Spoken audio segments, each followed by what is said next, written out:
Alors, je vais présenter tout de suite notre première intervenante, Zoé Grimbert, qui est agrégée d'histoire, qui prépare actuellement une thèse de doctorat à Sciences Po sous la direction de Claire Andrieux, consacrée à l'étude du monde yiddish communiste à Paris au lendemain de la Shoah, et qui va revenir donc sur les acteurs qu'elle étudie dans sa thèse en s'intéressant sur leur engagement antifasciste et plus particulièrement sur leur rapport à la lutte contre l'antisémitisme et la manière dont ils pensent cette lutte qui, au premier chef, serait leur cause, mais qu'ils mettent en mots et en action de manière différente que d'autres acteurs du monde juif investis donc dans la lutte contre l'antisémitisme. Merci Simon, et merci à Judith pour le colloque et au hommage. Et merci à tous d'être là pour nous écouter. Donc, je vais présenter une intervention qui n'a pas exactement le même titre que celui qui a été annoncé, donc, que j'intitule pour l'instant « La lutte des juifs communistes contre l'antisémitisme après la Shoah, une cause juive ?» point d'interrogation. Alors, la réintégration des juifs en France après la Shoah a longtemps été associée à l'idée selon laquelle les juifs auraient choisi de ne pas affirmer la spécificité de leur sort, ni de demander des réparations et une reconnaissance spécifique. Ils auraient participé à ce qu'on a pu appeler un régime mémoriel d'unité nationale, en s'inscrivant dans l'un ou l'autre de ces deux cadres d'interprétation, le gaullisme patriotique ou l'antifascisme. Des travaux ont depuis nuancé cette perception, en soulignant le dynamisme des Juifs dans ce qu'ils appelaient la reconstruction de la vie juive, et en soulignant aussi leurs multiples interactions avec des acteurs non juifs, dont l'État. Il est vrai toutefois que les Juifs craignent, après-guerre, un refus de la part des autorités et pouvoirs publics et de nouvelles vagues d'antisémitisme s'ils demandent des réparations spécifiques, notamment dans le cas des spoliations. L'État fonde en effet la reconstruction de la France et de la nation résistante sur l'universalisme, dont on a déjà parlé aujourd'hui, et sur les souffrances collectives de tous les Français. Il est particulièrement réticent à l'idée d'utiliser une catégorie juive, notamment pour les réparations, et avec le précédent vichiste. En accord avec leurs diverses cultures politiques, les Juifs de France adoptent donc des stratégies discursives afin que leurs revendications soient entendues, tout en les inscrivant dans le cadre universaliste de la République restaurée, un universalisme auquel ils sont par ailleurs attachés. L'antifascisme est donc une de ces stratégies, notamment parmi les Juifs communistes yiddishophones, que j'étudie dans ma thèse, et ce sont ces stratégies discursives pour la lutte contre l'antisémitisme que cette communication se propose d'étudier. Cette communication prend pour objet des Juifs originaires d'Europe centrale et orientale, yiddishophones, et arrivés en France dans les années 30, ou un petit peu avant, ayant rejoint les structures pour immigrés du Parti communiste français, que vous connaissez sans doute, la main-d'œuvre immigrée, MOI ou MOI. Pendant la guerre, les Juifs communistes rejoignent les rangs de la résistance communiste juive dans les FTP-MOI du Parti communiste français. Ils créent aussi plusieurs organisations dont le rôle est de cacher des enfants juifs, aider les juifs dans le besoin, les encourager à se cacher et éviter la déportation. À la Libération, constatant la relative autonomie prise par ce type d'organisation et par la MOI dans le contexte de l'illégalité, le Parti communiste français redéfinit sa doctrine sur la place et les objectifs des organisations immigrées en son sein. Il adopte une perspective intégrationniste. Les immigrés ont payé de leur sang leur appartenance à la nation française en participant à la résistance. Ils peuvent et doivent donc désormais militer dans les structures françaises du parti. Le maintien d'organisations spécifiques, dont les organisations juives, ne se justifie donc plus. Les dirigeants juifs communistes entament toutefois des négociations avec les dirigeants du Parti communiste français. Contre toute attente, ils parviennent à le convaincre de maintenir leurs organisations grâce à un argument politique. L'influence communiste parmi les Juifs de France ne serait pas encore assurée. En supprimant des organisations yiddishophones, le PCF risquerait notamment de se voir devancé parmi les Juifs immigrés par des organisations sionistes et bundistes. Les Juifs communistes sont aussi convaincus que la situation des Juifs après la guerre et la Shoah ne pourrait être prise en compte que par des organisations juives, ce que l'historiographie a trop souvent réduit à une stratégie politique. Après plusieurs années de négociations, le Parti communiste français prend une décision qu'on pourrait appeler pragmatique. Il décide de maintenir ce qu'il appelle le secteur juif du Parti communiste français, en tenant compte des nécessités devant lesquelles nous placent les adversaires, à savoir les adversaires politiques que sont les sionistes et les bundistes. les juifs communistes sont réunis sur la base culturelle, je cite ici le Parti communiste, ou des revendications spéciales. Ils doivent aussi, parallèlement, militer, bien sûr, dans les cellules françaises du Parti communiste français, auprès de militants français non juifs. Ils ont donc le droit de défendre des causes juives, ce que le PCF appelle des revendications spéciales, mais doivent aussi défendre d'autres causes que les leurs, si l'on considère que les seules causes qui sont les leurs sont des causes juives, ou liées aux juifs, ce dont on pourrait discuter. Donc tout en défendant des causes perçues comme juives, ils doivent aussi veiller constamment à rester dans la ligne du Parti communiste français. Les juifs communistes s'organisent autour d'une organisation qui a été créée en 1943 dans la Résistance, l'Union des Juifs pour la Résistance et l'Entraide, l'UJRE. Elle est composée d'approximativement 5000 membres en 1945 et elle devient ce qu'on appelle une organisation satellite du Parti communiste français. C'est aussi une organisation parapluie au sens où elle rassemble de nombreuses associations juives, dites aussi juives communistes. Les juifs communistes sont très actifs dans la reconstruction de la vie juive et s'engagent aussi dans la lutte contre l'antisémitisme, qui constitue le sujet de cette communication. Or, comme toutes les organisations de masse du Parti communiste français, toutes les activités, publications, réunions des juifs communistes sont soumises à une surveillance très stricte du Parti communiste. En amont, le PCF rencontre les dirigeants juifs communistes et leur donne une ligne à suivre, qu'ils doivent respecter. En aval, l'UJRE et les juifs communistes doivent envoyer des rapports au Parti communiste français pour que celui-ci vérifie que ces orientations ont bien été suivies. La crainte du Parti communiste est que les juifs développent une forme de nationalisme en désaccord profond avec l'idéologie marxiste, mais aussi avec la volonté assimilationniste du parti. Dans le cadre de leur revendication après la Shoah, les juifs communistes doivent donc s'adapter d'une part à l'universalisme français, mais aussi à l'universalisme marxiste, qui ne tolère pas les revendications particularistes qui pourraient entrer en contradiction avec les intérêts des Français et surtout avec les intérêts de la classe ouvrière. Les juifs communistes renoncent-ils pour autant à défendre les intérêts juifs? La réponse est non. D'ailleurs, le PCF a conscience des revendications particulières que peuvent avoir les juifs après la Shoah, puisqu'il leur a autorisé à maintenir des organisations et à continuer la lutte pour les intérêts juifs. C'est notamment le cas de la lutte contre l'antisémitisme. Pour une bonne raison, c'est que le PCF tend notamment à assimiler la lutte contre l'antisémitisme à un problème qui ne serait pas uniquement juif. Depuis l'entre-deux-guerres, l'URSS, comme le Parti communiste français, décrivent en effet la lutte contre l'antisémitisme comme une cause antifasciste. L'antisémitisme serait avant tout le corollaire du fascisme et une menace pour la démocratie.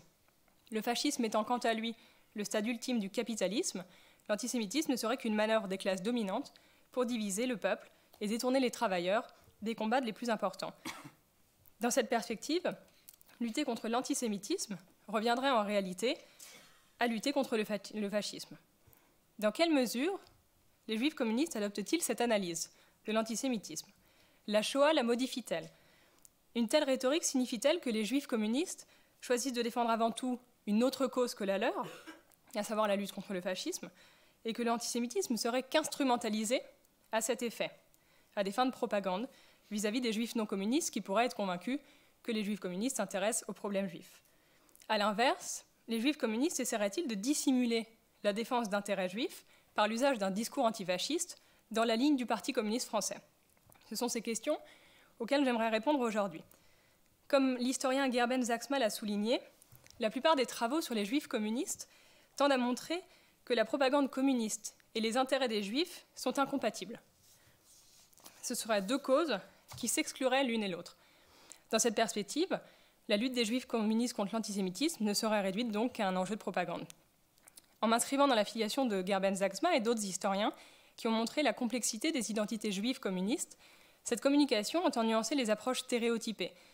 À travers l'analyse de sources juives communistes de propagande, j'essaierai de montrer que les juifs communistes sont parvenus à défendre une cause juive tout en l'insérant dans une cause non spécifiquement juive et surtout universelle, la lutte contre le fascisme et pour la démocratie.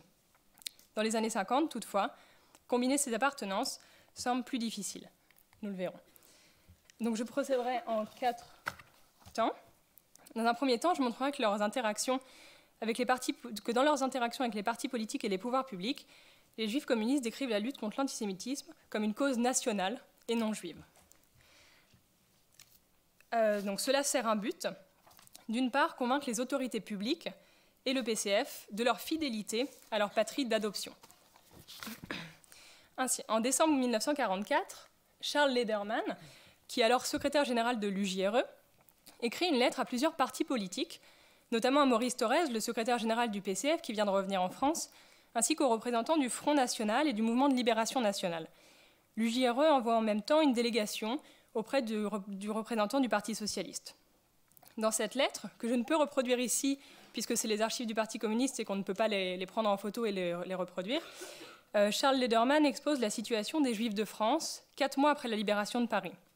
Il commence par rappeler le long et terrible martyre, je cite, qu'ont subi les Juifs de France de la part des nazis et du gouvernement de Vichy durant l'occupation de notre pays. Il revient aussi sur la situation actuelle. Il donne le nombre de Juifs déportés, déplore que la plupart d'entre eux ne reviendront pas au moment de l'écrasement définitif de l'hitlérisme. Il constate ensuite que beaucoup de Juifs de France ayant échappé à la mort ont été ruinés d'une façon systématique par le Commissariat général aux questions juives et les autorités d'occupation, et sont actuellement des indigents complets. Après ce préambule, qui s'intéresse donc au sort des Juifs, il présente 6 points urgents qui nécessitent, selon lui, l'action de ses interlocuteurs.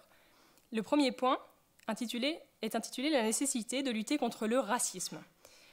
Le dernier point est intitulé « Nécessité de poser le problème et de reconnaître l'existence d'un problème juif en France ».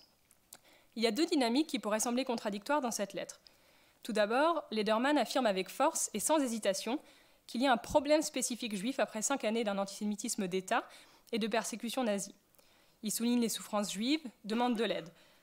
Il ne noie pas les souffrances juives derrière les souffrances de tous les Français, ce qu'on a pu parfois reprocher aux communistes. Toutefois, dans le même temps, et c'est là l'intérêt d'une telle lettre, tout en défendant les intérêts spécifiques juifs, il demande notamment de l'aide contre les spoliations, il cherche à montrer les bienfaits de la lutte contre l'antisémitisme pour la France. Tout d'abord, il décrit l'antisémitisme comme une arme de division qui empêcherait le redressement de la France et diviserait les Français, alors que la France a besoin aujourd'hui d'unité. Il écrit ainsi « Dans les mains de l'ennemi, le racisme et l'antisémitisme ont été une arme de division contre le peuple de France. » On notera tout d'abord le rapprochement, dans ces mots, du racisme et de l'antisémitisme, alors même que dans toute la lettre, il ne parle en réalité que de l'antisémitisme et que d'un racisme qui toucherait les Juifs. Le racisme lui permet d'abord d'universaliser la question de l'antisémitisme et de la déjudaïser, en un sens. Tant il craint qu'une telle lettre puisse conduire les pouvoirs publics, si elle montrait les intérêts spécifiques juifs, à ignorer ce problème-là. Il ne décrit pas l'antisémitisme comme une haine raciale à l'encontre des Juifs, mais bien comme une arme de division utilisée par les nazis et maintenant par les fascistes encore présents en France. Il ajoute que ceux qui ont persécuté les Juifs en France sont aussi ceux qui ont pourchassé les patriotes et les Français, cherchant à rapprocher les Français et les Juifs dans une même communauté de souffrance. Il conclut par une référence à l'Union soviétique, que je n'ai pas inscrite ici, et à l'article 123 de sa Constitution, qui punit l'antisémitisme. Il ne demande toutefois pas encore à l'État et au pouvoir public une loi contre l'antisémitisme. Il ajoute ensuite que de laisser se développer l'antisémitisme empêcherait le redressement de la France sur le plan matériel. Il écrit que l'interdiction qui est en réalité faite aux Juifs de reprendre une vie normale cause aussi un grand préjudice à notre pays, puisqu'on empêche une partie de la communauté française de travailler et d'aider, comme c'est son intention, à la reconstruction de la France. Il réinscrit là encore les Juifs dans la communauté nationale, dans la France, et souligne que les aider servira en réalité la France et non pas leurs intérêts propres, France de laquelle ils font partie et à la reconstruction de laquelle ils veulent bien entendu participer. Cela s'inscrit dans la continuité de la propagande des Juifs communistes pendant la guerre, qui espéraient regagner par leur résistance leurs droits de citoyens libres et égaux après la libération. Cela implique à la libération qu'ils soient aidés par l'État, notamment dans la lutte contre l'antisémitisme et les spoliations, afin de pouvoir eux aussi reprendre une vie normale et participer à la reconstruction de la France. Présenter la lutte contre l'antisémitisme comme une cause nationale est donc d'abord une stratégie pour faire agir les pouvoirs publics, tout en restant proche de la ligne du Parti communiste, qui a alors des accents nationalistes et demande aux immigrés de s'intégrer progressivement en France, et le plus rapidement possible. La lutte contre l'antisémitisme, présentée comme une cause nationale, a aussi un autre but, celui de rapprocher les Juifs communistes immigrés des Français. Ainsi, dans son discours de clôture lors du premier congrès national de l'UJRE en avril 1945, Louis Gronowski, dirigeant de la MOI, dit que les ennemis des Juifs sont aussi les ennemis de la France et les ennemis de tous les peuples libres, et cible précisément certaines figures de collaborateurs français. Il vise bien à ne pas incriminer tous les Français. Il dit surtout, ainsi, nous pouvons dire que quand nous recherchons les moyens de lutte contre l'antisémitisme, nous travaillons dans l'intérêt de la nation française, et l'UJRE apparaît ainsi comme une organisation purement nationale. Ce discours s'adresse essentiellement aux supporters de l'UJRE qui sont dans la salle et à qui les dirigeants juifs communistes doivent transmettre la ligne suivie par l'UJRE et les organisations juives communistes. Il s'agit là aussi d'un travail d'éducation politique et de transmission aux supporters juifs communistes. Or, Gronowski cherche à montrer aux juifs communistes, dans le public, que l'antisémitisme, d'une part que l'antisémitisme n'est pas uniquement une cause juive, pour que ceux-ci défendent aussi des causes non juives, comme le souhaite le Parti communiste français. Il s'agit donc de punir des traîtres à la France, qui sont aussi ceux qui ont évidemment ciblé les juifs. Il doit aussi travailler dans le même temps à rapprocher les juifs des Français, ce qui est une cause difficile après plusieurs années évidemment d'antisémitisme, mais aussi puisque à ce moment-là, des tensions se font jour entre juifs et non-juifs à Paris, notamment autour de la question des appartements que des juifs essayent de récupérer et qui ont été spoliés. Depuis l'entre-deux-guerres, le PCF et les juifs communistes essaient de rapprocher les juifs immigrés des Français. Et la lutte contre l'antisémitisme s'avère être une possibilité de rapprochement. Comme l'a écrit Annick Riegel pour le Parti communiste français, dès lors que l'antisémitisme se nourrit du scandale de la différence, lutter contre l'antisémitisme, c'est d'abord s'efforcer de démontrer aux juifs et aux non-juifs qu'ils sont pareils. Or, après-guerre, comme je l'ai dit, l'unité pourrait être fragilisée. Les juifs communistes doivent donc vaincre les réticences d'une partie de la population juive qui perçoit les Français comme antisémites. Ils cherchent donc constamment à ne cibler qu'une minorité de collaborateurs qui seraient de traîtres et pas des vrais Français. Dans le même discours de clôture, Louis Gronowski se demande ainsi, en parlant des difficultés par rapport au logement, se demande « Les Français antisémites, rappelons-nous l'attitude de la population française à l'époque des persécutions, quand on risquait sa vie si l'on cachait un juif. » Quelques années plus tard, dans un congrès ou une conférence nationale, le même discours est ici employé. Bon, on parle d'un autre type d'antisémitisme, on a une autre période, mais l'antisémitisme est décrit comme n'étant pas français. Il serait d'importation, il serait étranger. Dans le premier extrait que je montrais, en 1945, Gronowski adoptait une rhétorique typique de ce qu'on appelle la construction de la nation résistante. L'idée que la plupart des Français n'auraient pas été en faveur de Vichy et auraient résisté. À cet égard, il adopte une stratégie qui est proche de celle de toutes les organisations juives à l'issue de la guerre, comme le Centre de documentation juive contemporaine. La réintégration des Juifs est à cette époque l'enjeu principal pour ces organisations qui cherchent donc à rapprocher leurs membres juifs des Français.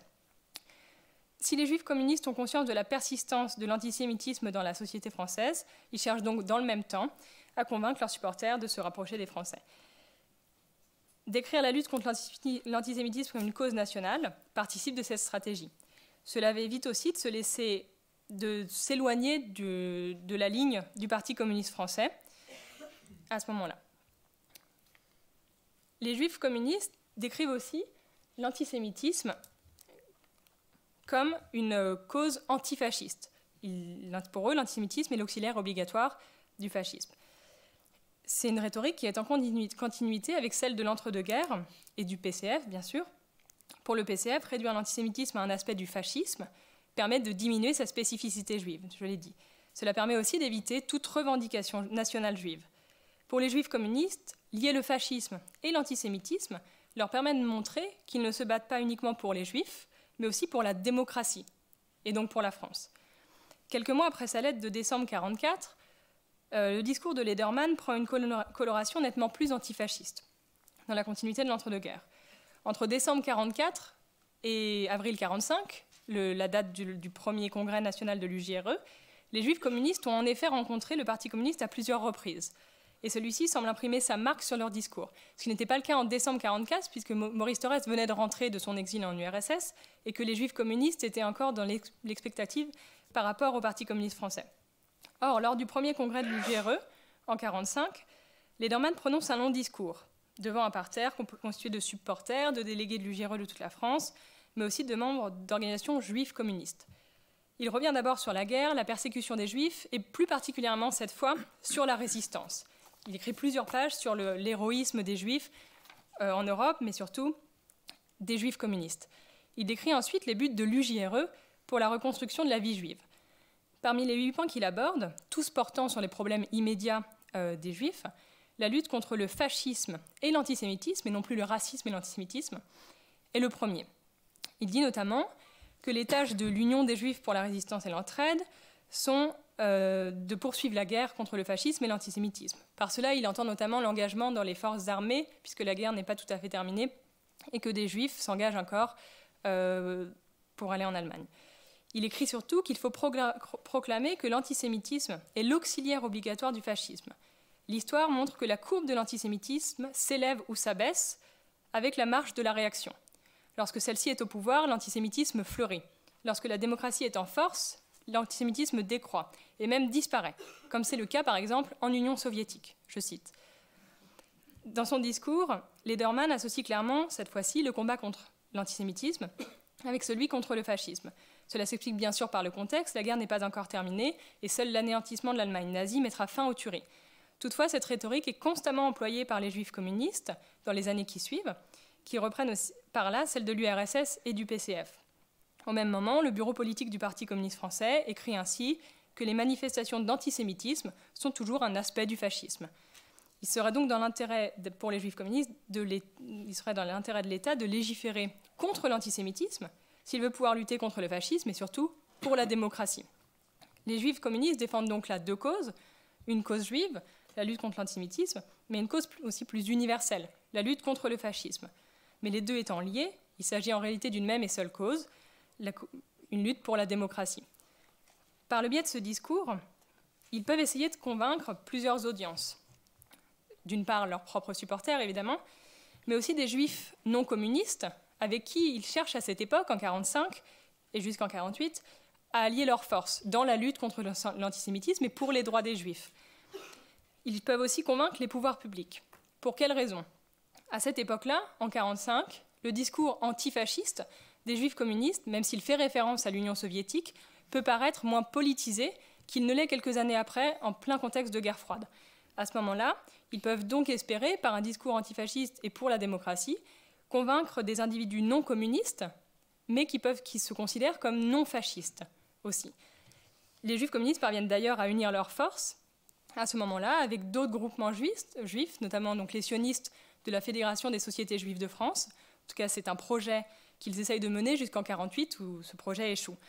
Ils parviennent par ailleurs à lier 2 grandes organisations antiracistes, dont Emmanuel de Bono nous parlera, le MNCR communiste et la LICA. Cette unité échoue aussi en 1949. En tout cas, ce discours antifasciste leur permet de convaincre un certain nombre de non-communistes.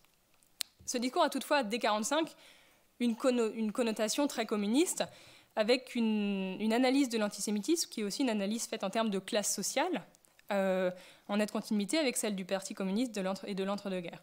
Dans le même discours de clôture du congrès de l'UJRE de 1945, Louis Gronowski glose sur Michelet et son analyse de l'antisémitisme et conclut que Michelet aurait dit que l'antisémitisme aurait toujours été une manœuvre politique des classes dirigeantes et des classes réactionnaires qui, dans les périodes de crise, essayent de détourner contre les Juifs la colère des peuples excédés de l'oppression.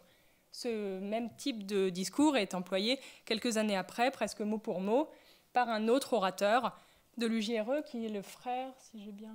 je ne l'ai pas écrit, c'est par le frère de Louis Gronowski, Michel Gronowski, qui emploie les mêmes mots et cette analyse marxiste et économique de l'antisémitisme.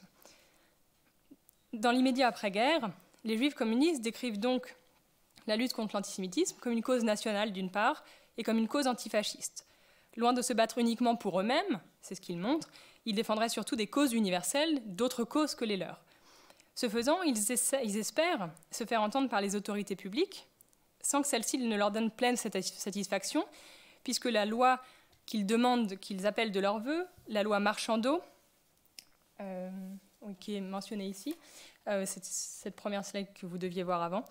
Donc la loi Marchandeau qu'il demande et dont Emmanuel parlera n'est pas satisfaisante. Il respecte par ailleurs la ligne du Parti communiste français. Dans le même temps, ils défendent malgré tout une cause juive et les intérêts des juifs et parviennent à allier leurs forces, au moins temporairement, avec des juifs non communistes. Il importe enfin de noter qu'une telle analyse n'empêche pas les juifs communistes de prendre toute la mesure de la Shoah et des souffrances juives, qu'ils soulignent constamment pour appuyer la nécessité d'agir contre l'antisémitisme. Ils cherchent toutefois un équilibre entre particuliers et universels. Leur rhétorique trouve toutefois ses limites dans les années 50, et plus particulièrement à partir de 52-53, à la suite du procès Slansky et du complot des blouses blanches. Le procès Slansky a lieu en Tchécoslovaquie à la fin de l'année 52. Des personnalités importantes du Parti communiste sont alors accusées d'être déloyales envers l'URSS et d'avoir adopté la position de Tito. Cela se passe dans le contexte de la paranoïa croissante de Staline envers les partis communistes d'Europe centrale et envers les juifs.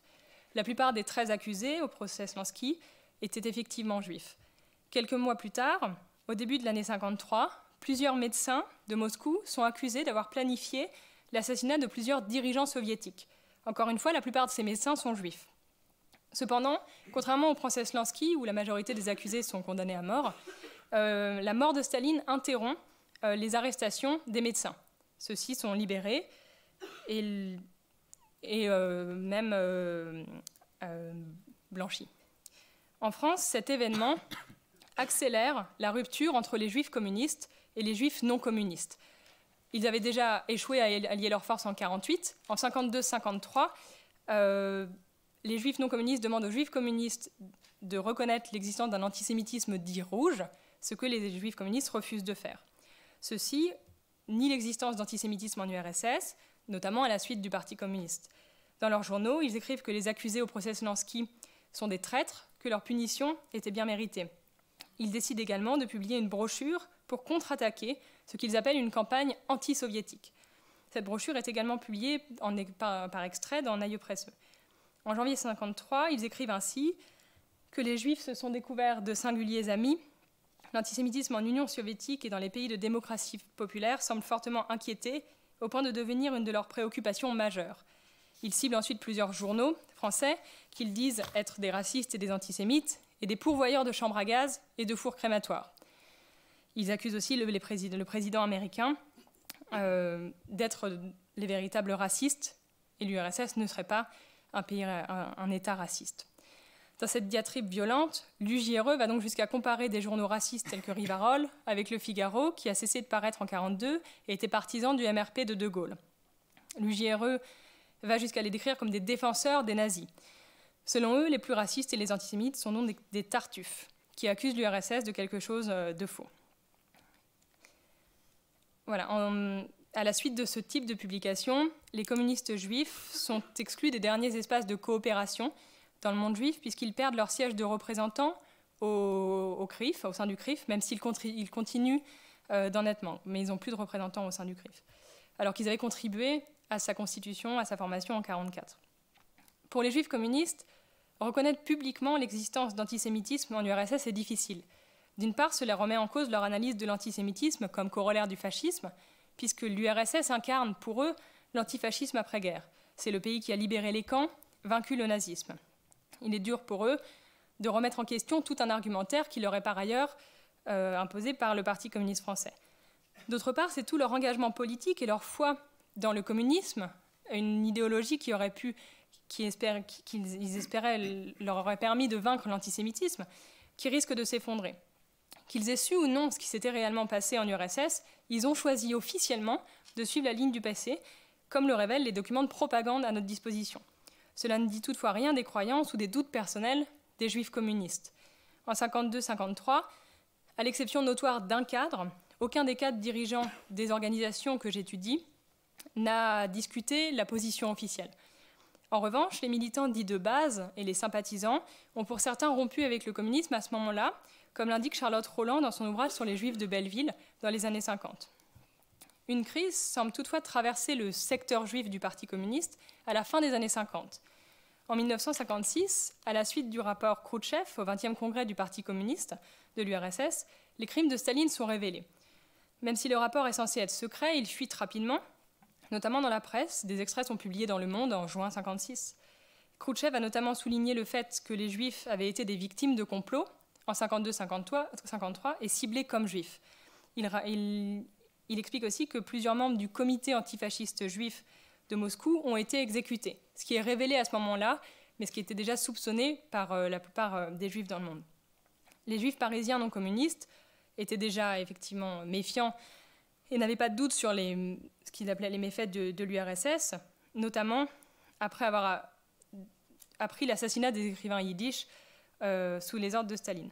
Comment réagissent les Juifs communistes? Ils nient tout en bloc dans leur presse ou dans le cadre de commémorations.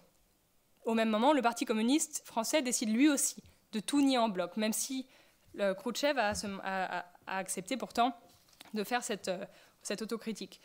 Des doutes semblent toutefois affaiblir le secteur juif du Parti communiste français. Dans une lettre au secrétariat du Parti communiste français, un membre du comité central présente un rapport sur le secteur juif. Il écrit que malgré le fait que l'ordre du jour et la ligne d'action du PCF ont été fixés parmi les juifs, cela reste, je cite, une déclaration purement gratuite. Selon lui, la commission et par conséquent tous nos militants juifs sont obsédés par des questions spécifiquement juives. Il ajoute qu'un grand désarroi règne parmi les juifs sur la question des juifs en URSS et les problèmes en Israël. On constate que l'existence d'antisémitisme en URSS est désormais assimilée par le Parti communiste à une question juive et non plus à une lutte antifasciste. La rhétorique du Parti communiste est alors la suivante. Les juifs ont été des victimes de Beria, tout comme des non-juifs l'ont été. Ce n'était pas une politique de discrimination à l'égard des juifs, et aujourd'hui, l'URSS aiderait la culture juive à se développer en URSS. Il est ensuite envisagé de limoger un certain nombre de dirigeants du secteur juif, puisqu'ils sont incapables de tenir leurs militants, dont certains seraient même sur des positions nettement anticommunistes. Cette personnalité qui est décrite comme étant sur des positions nettement communistes, c'est Alfred Grant, un des dirigeants des organisations juives communistes, qui était en réalité un fervent, était fidèle au Parti communiste et à l'URSS, mais avait osé émettre des doutes sur ce qui avait pu se passer. Mais il n'était pas anticommuniste. Il est toutefois envisagé de le limoger. La plupart des cas dirigeants du secteur juif suivent à ce moment-là la ligne du Parti communiste français, du moins officiellement. Cet exemple montre que jusque dans les années 50, les juifs communistes ont réussi à concilier leurs multiples appartenances. Ils décrivaient la lutte contre l'antisémitisme comme une cause universelle et non pas comme une cause particulière ou une cause juive. Ce discours leur permettait d'être entendus à la fois par les autorités françaises à qui ils demandaient de légiférer, tout en restant dans la ligne du Parti communiste français, qui était aussi leur ligne. Dans le même temps, ils parvenaient aussi à défendre les intérêts juifs et même à faire des projets d'union des forces avec des juifs pourtant farouchement anticommunistes, mais qui étaient convaincus que les juifs communistes ne négligeaient pas cette cause juive qui était pour eux la lutte contre l'antisémitisme. Toutefois, confrontés à l'antisémitisme en URSS, ce fragile équilibre entre universel et particulier vacille. L'UJRE et les secteurs juifs choisissent de défendre une autre cause que la leur, ou plutôt une cause en défaveur des juifs à ce moment-là. Ils privilégient la fidélité à l'URSS et au Parti communiste français et ferment les yeux sur la situation des juifs en URSS. À la fin des années 50, au moins officiellement, concilier identité communiste et identité juive semble donc plus difficile que jamais. Merci.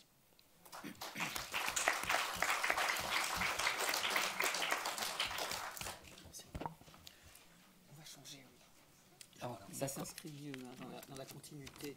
D'accord. On va même changer de place, ça ne s'embête pas. Parce tu que parles maintenant, donc Emmanuel. Comment Oui, pas mal. Si Emmanuel qui a parlé. Si c'est légal. Non, C'est moi qui fais le droit, je crois. Ça sera beaucoup plus parce qu'après, on va- Petit changement de programme, mais qui ne va pas très loin. On va tout de suite écouter Emmanuel de Bono après l'échange de sièges. C'est bon pour vous? Emmanuel de Bono va donc nous présenter une intervention qu'il a intitulée « La LICA, le MRAP et l'action judiciaire contre le racisme 1939-1972 ». En effet, ses recherches portent sur l'histoire des racismes et des antiracismes en France. Il en a tiré 2 ouvrages. Un premier issu de sa thèse de doctorat qui portait sur l'ALICA, de sa création à 1940, et un ouvrage tout récent que je vous montre.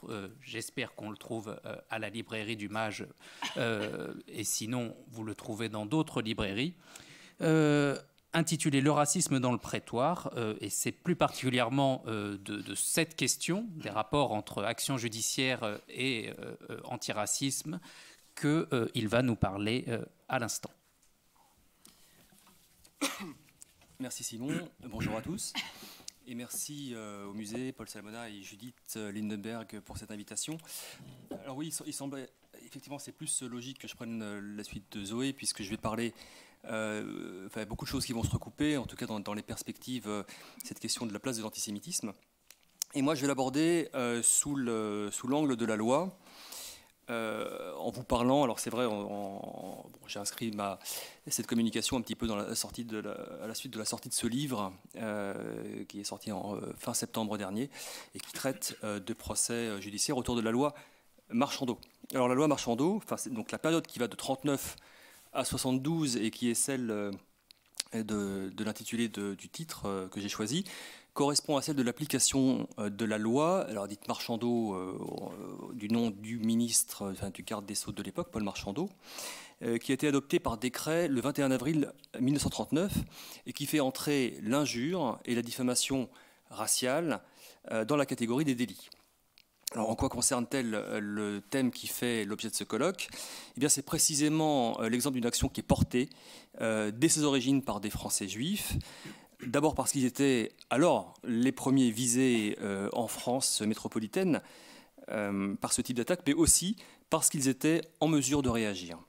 Alors, je montrerai dans cette présentation que cette problématique a été pensée dès le début, et jusqu'à l'adoption de la loi contre le racisme du 1er juillet 1972, la loi dite Pleven, sous l'empire de laquelle nous vivons encore aujourd'hui, dans une dimension universaliste. Alors le point de départ de cette histoire est la loi du 29 juillet 1881 sur la liberté de la presse, d'inspiration très très libérale, qui relègue le contrôle et la censure au rang d'atteinte aux libertés fondamentales. Des restrictions existaient auparavant, telles que les dispositions contenues dans la loi du 11 août 1848, qui pénalisaient les écrits cherchant, je cite, à troubler la paix publique en excitant le mépris ou la haine des citoyens les uns contre les autres.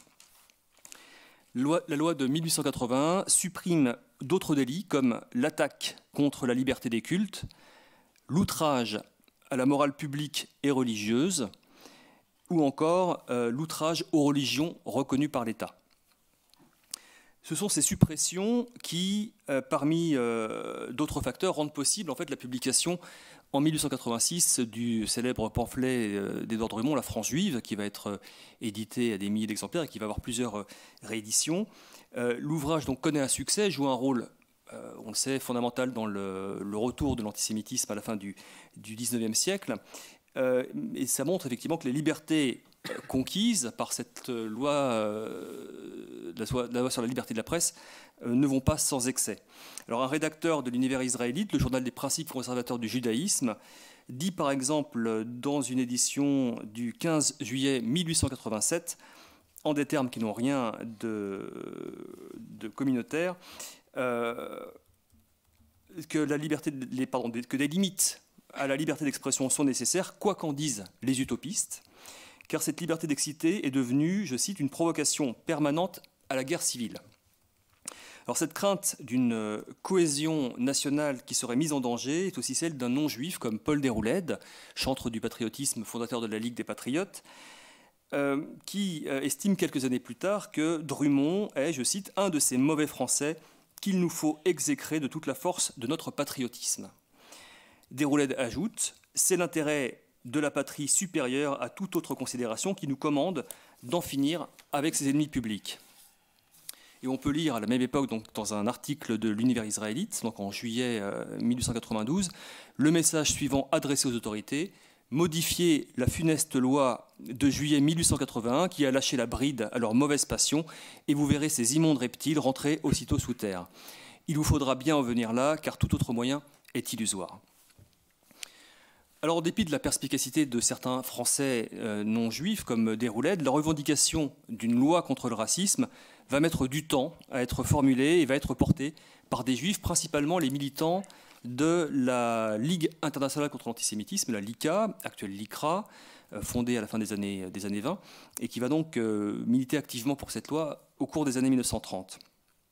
Et ceci dans un contexte particulier, qui est en fait celui d'un passage d'un militantisme dévolu à la lutte contre l'antisémitisme, notamment pour défendre les juifs d'Europe centrale et orientale qui sont victimes de pogroms ou d'exactions, à une lutte plus générale contre le racisme sous l'influence et la pression des théories raciales nazies. Dès cette époque, la LICA affiche vraiment très clairement et à haute voix et à longueur de meetings et d'édition de son journal Le Droit de Vivre la perspective universaliste de son combat. Le terme antiraciste naît dans ce contexte et il faut noter pour l'anecdote qu'à partir des années 34-35, on voit apparaître officiellement sur les documents de la LICA, on le voit très bien dans les archives qui sont conservées au mémorial de la Shoah, la LICA apparaît sous l'intitulé Ligue internationale contre le racisme et l'antisémitisme. Voilà, c'est déjà officiellement la LICRA. Mais on explique, en fait, elle va garder son acronyme LICA parce qu'elle est mieux connue sous ce terme, etc. Voilà. Donc il faudra attendre la fin des années 70, 79 précisément, pour avoir cette nouvelle dénomination. Mais elle est déjà, je dirais, dans les tuyaux. Un exemple de cet affichage universaliste, la LICA a fait sienne une phrase du poète Terence, le poète romain du IIe siècle avant Jésus-Christ, qui est la suivante: « Rien de ce qui est humain ne m'est étranger ».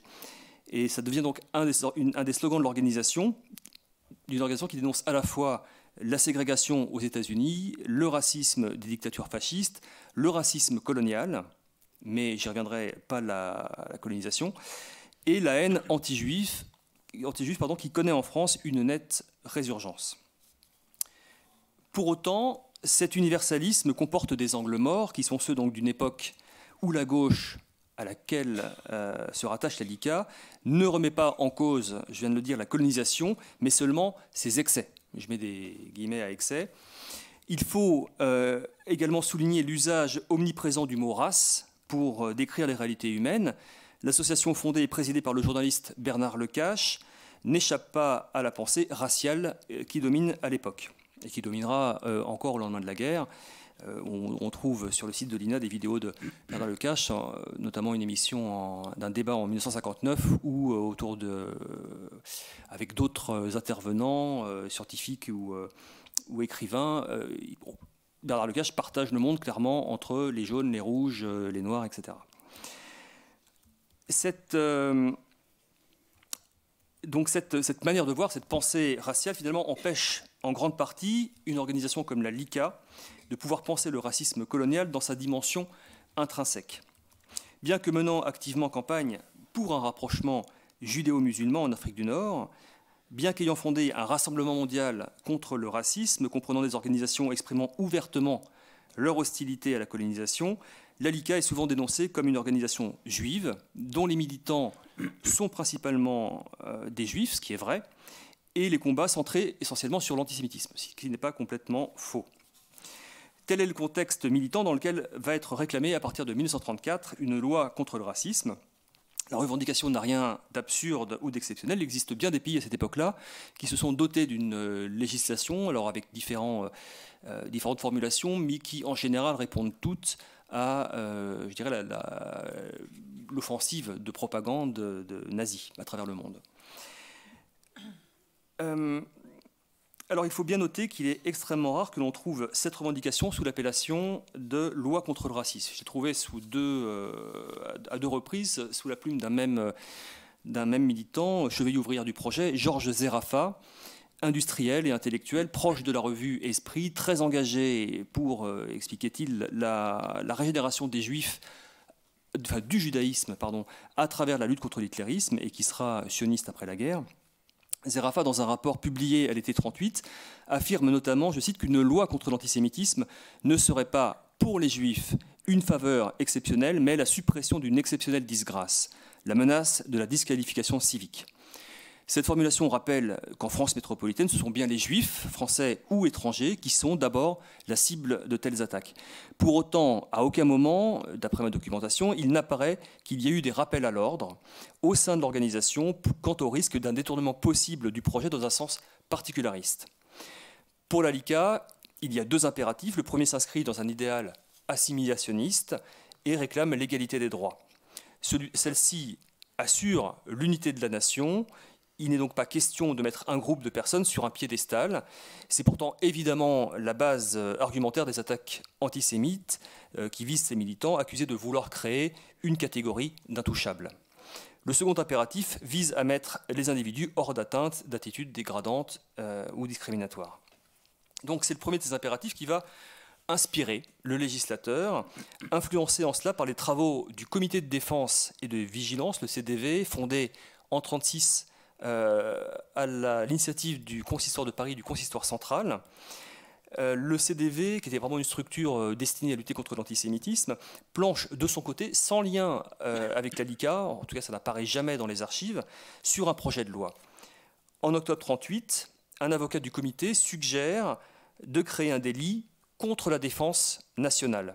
Et l'un de ses confrères, Gilbert Heisman, qui sera un avocat assez important dans l'après-guerre, qui luttera notamment, enfin qui sera présent dans le procès contre Maurice Bardèche, à la suite de sa parution de son ouvrage en 1848, Nuremberg ou la terre promise, qui est un peu l'acte fondateur du négationnisme. Eh bien, Heisman s'inspire d'une déclaration de Daladier devant les parlementaires le 4 octobre 1938, selon laquelle, je cite, « Tout ce qui excite à la haine, tout ce qui oppose les Français ne peut plus être considéré que comme une trahison. » Si Heisman tient effectivement pour un délit, je cite, « une opinion sous une forme intentionnellement offensante contre un groupe de la population ou un groupe de personnes appartenant à une partie de la population, à raison de leur race, couleur, religion, culte, origine ou nationalité antérieure, il l'articule judicieusement à la question de la défense nationale. » Je le cite, « On peut dire qu'il y a là une atteinte à la défense nationale que la législation actuelle ne réprime pas et une atteinte aux principes qui sont à la base de notre Constitution, l'égalité et la fraternité entre les citoyens. » Donc cette conception est donc celle que va retenir le législateur. La loi est adoptée par décret le 21 avril 1939, après un lobbying actif de la LICA, qui, comme je l'ai dit, donc, ne semble pas avoir eu vent des projets du CDV. Le dispositif est inséré dans la loi de 1881 sur la liberté de la presse. Dans le rapport introductif au président de la République, on peut lire les justifications suivantes. Je cite, « Tout ce qui divise la nation l'affaiblit, tout ce qui favorise son union la rend plus forte. Elle est donc directement engagée à voir réprimer toute tentative de dissociation et de discorde, toute excitation à la haine entre Français. » Évidemment, à aucun endroit on parle d'antisémitisme où on emploie évidemment le terme de juif, encore moins.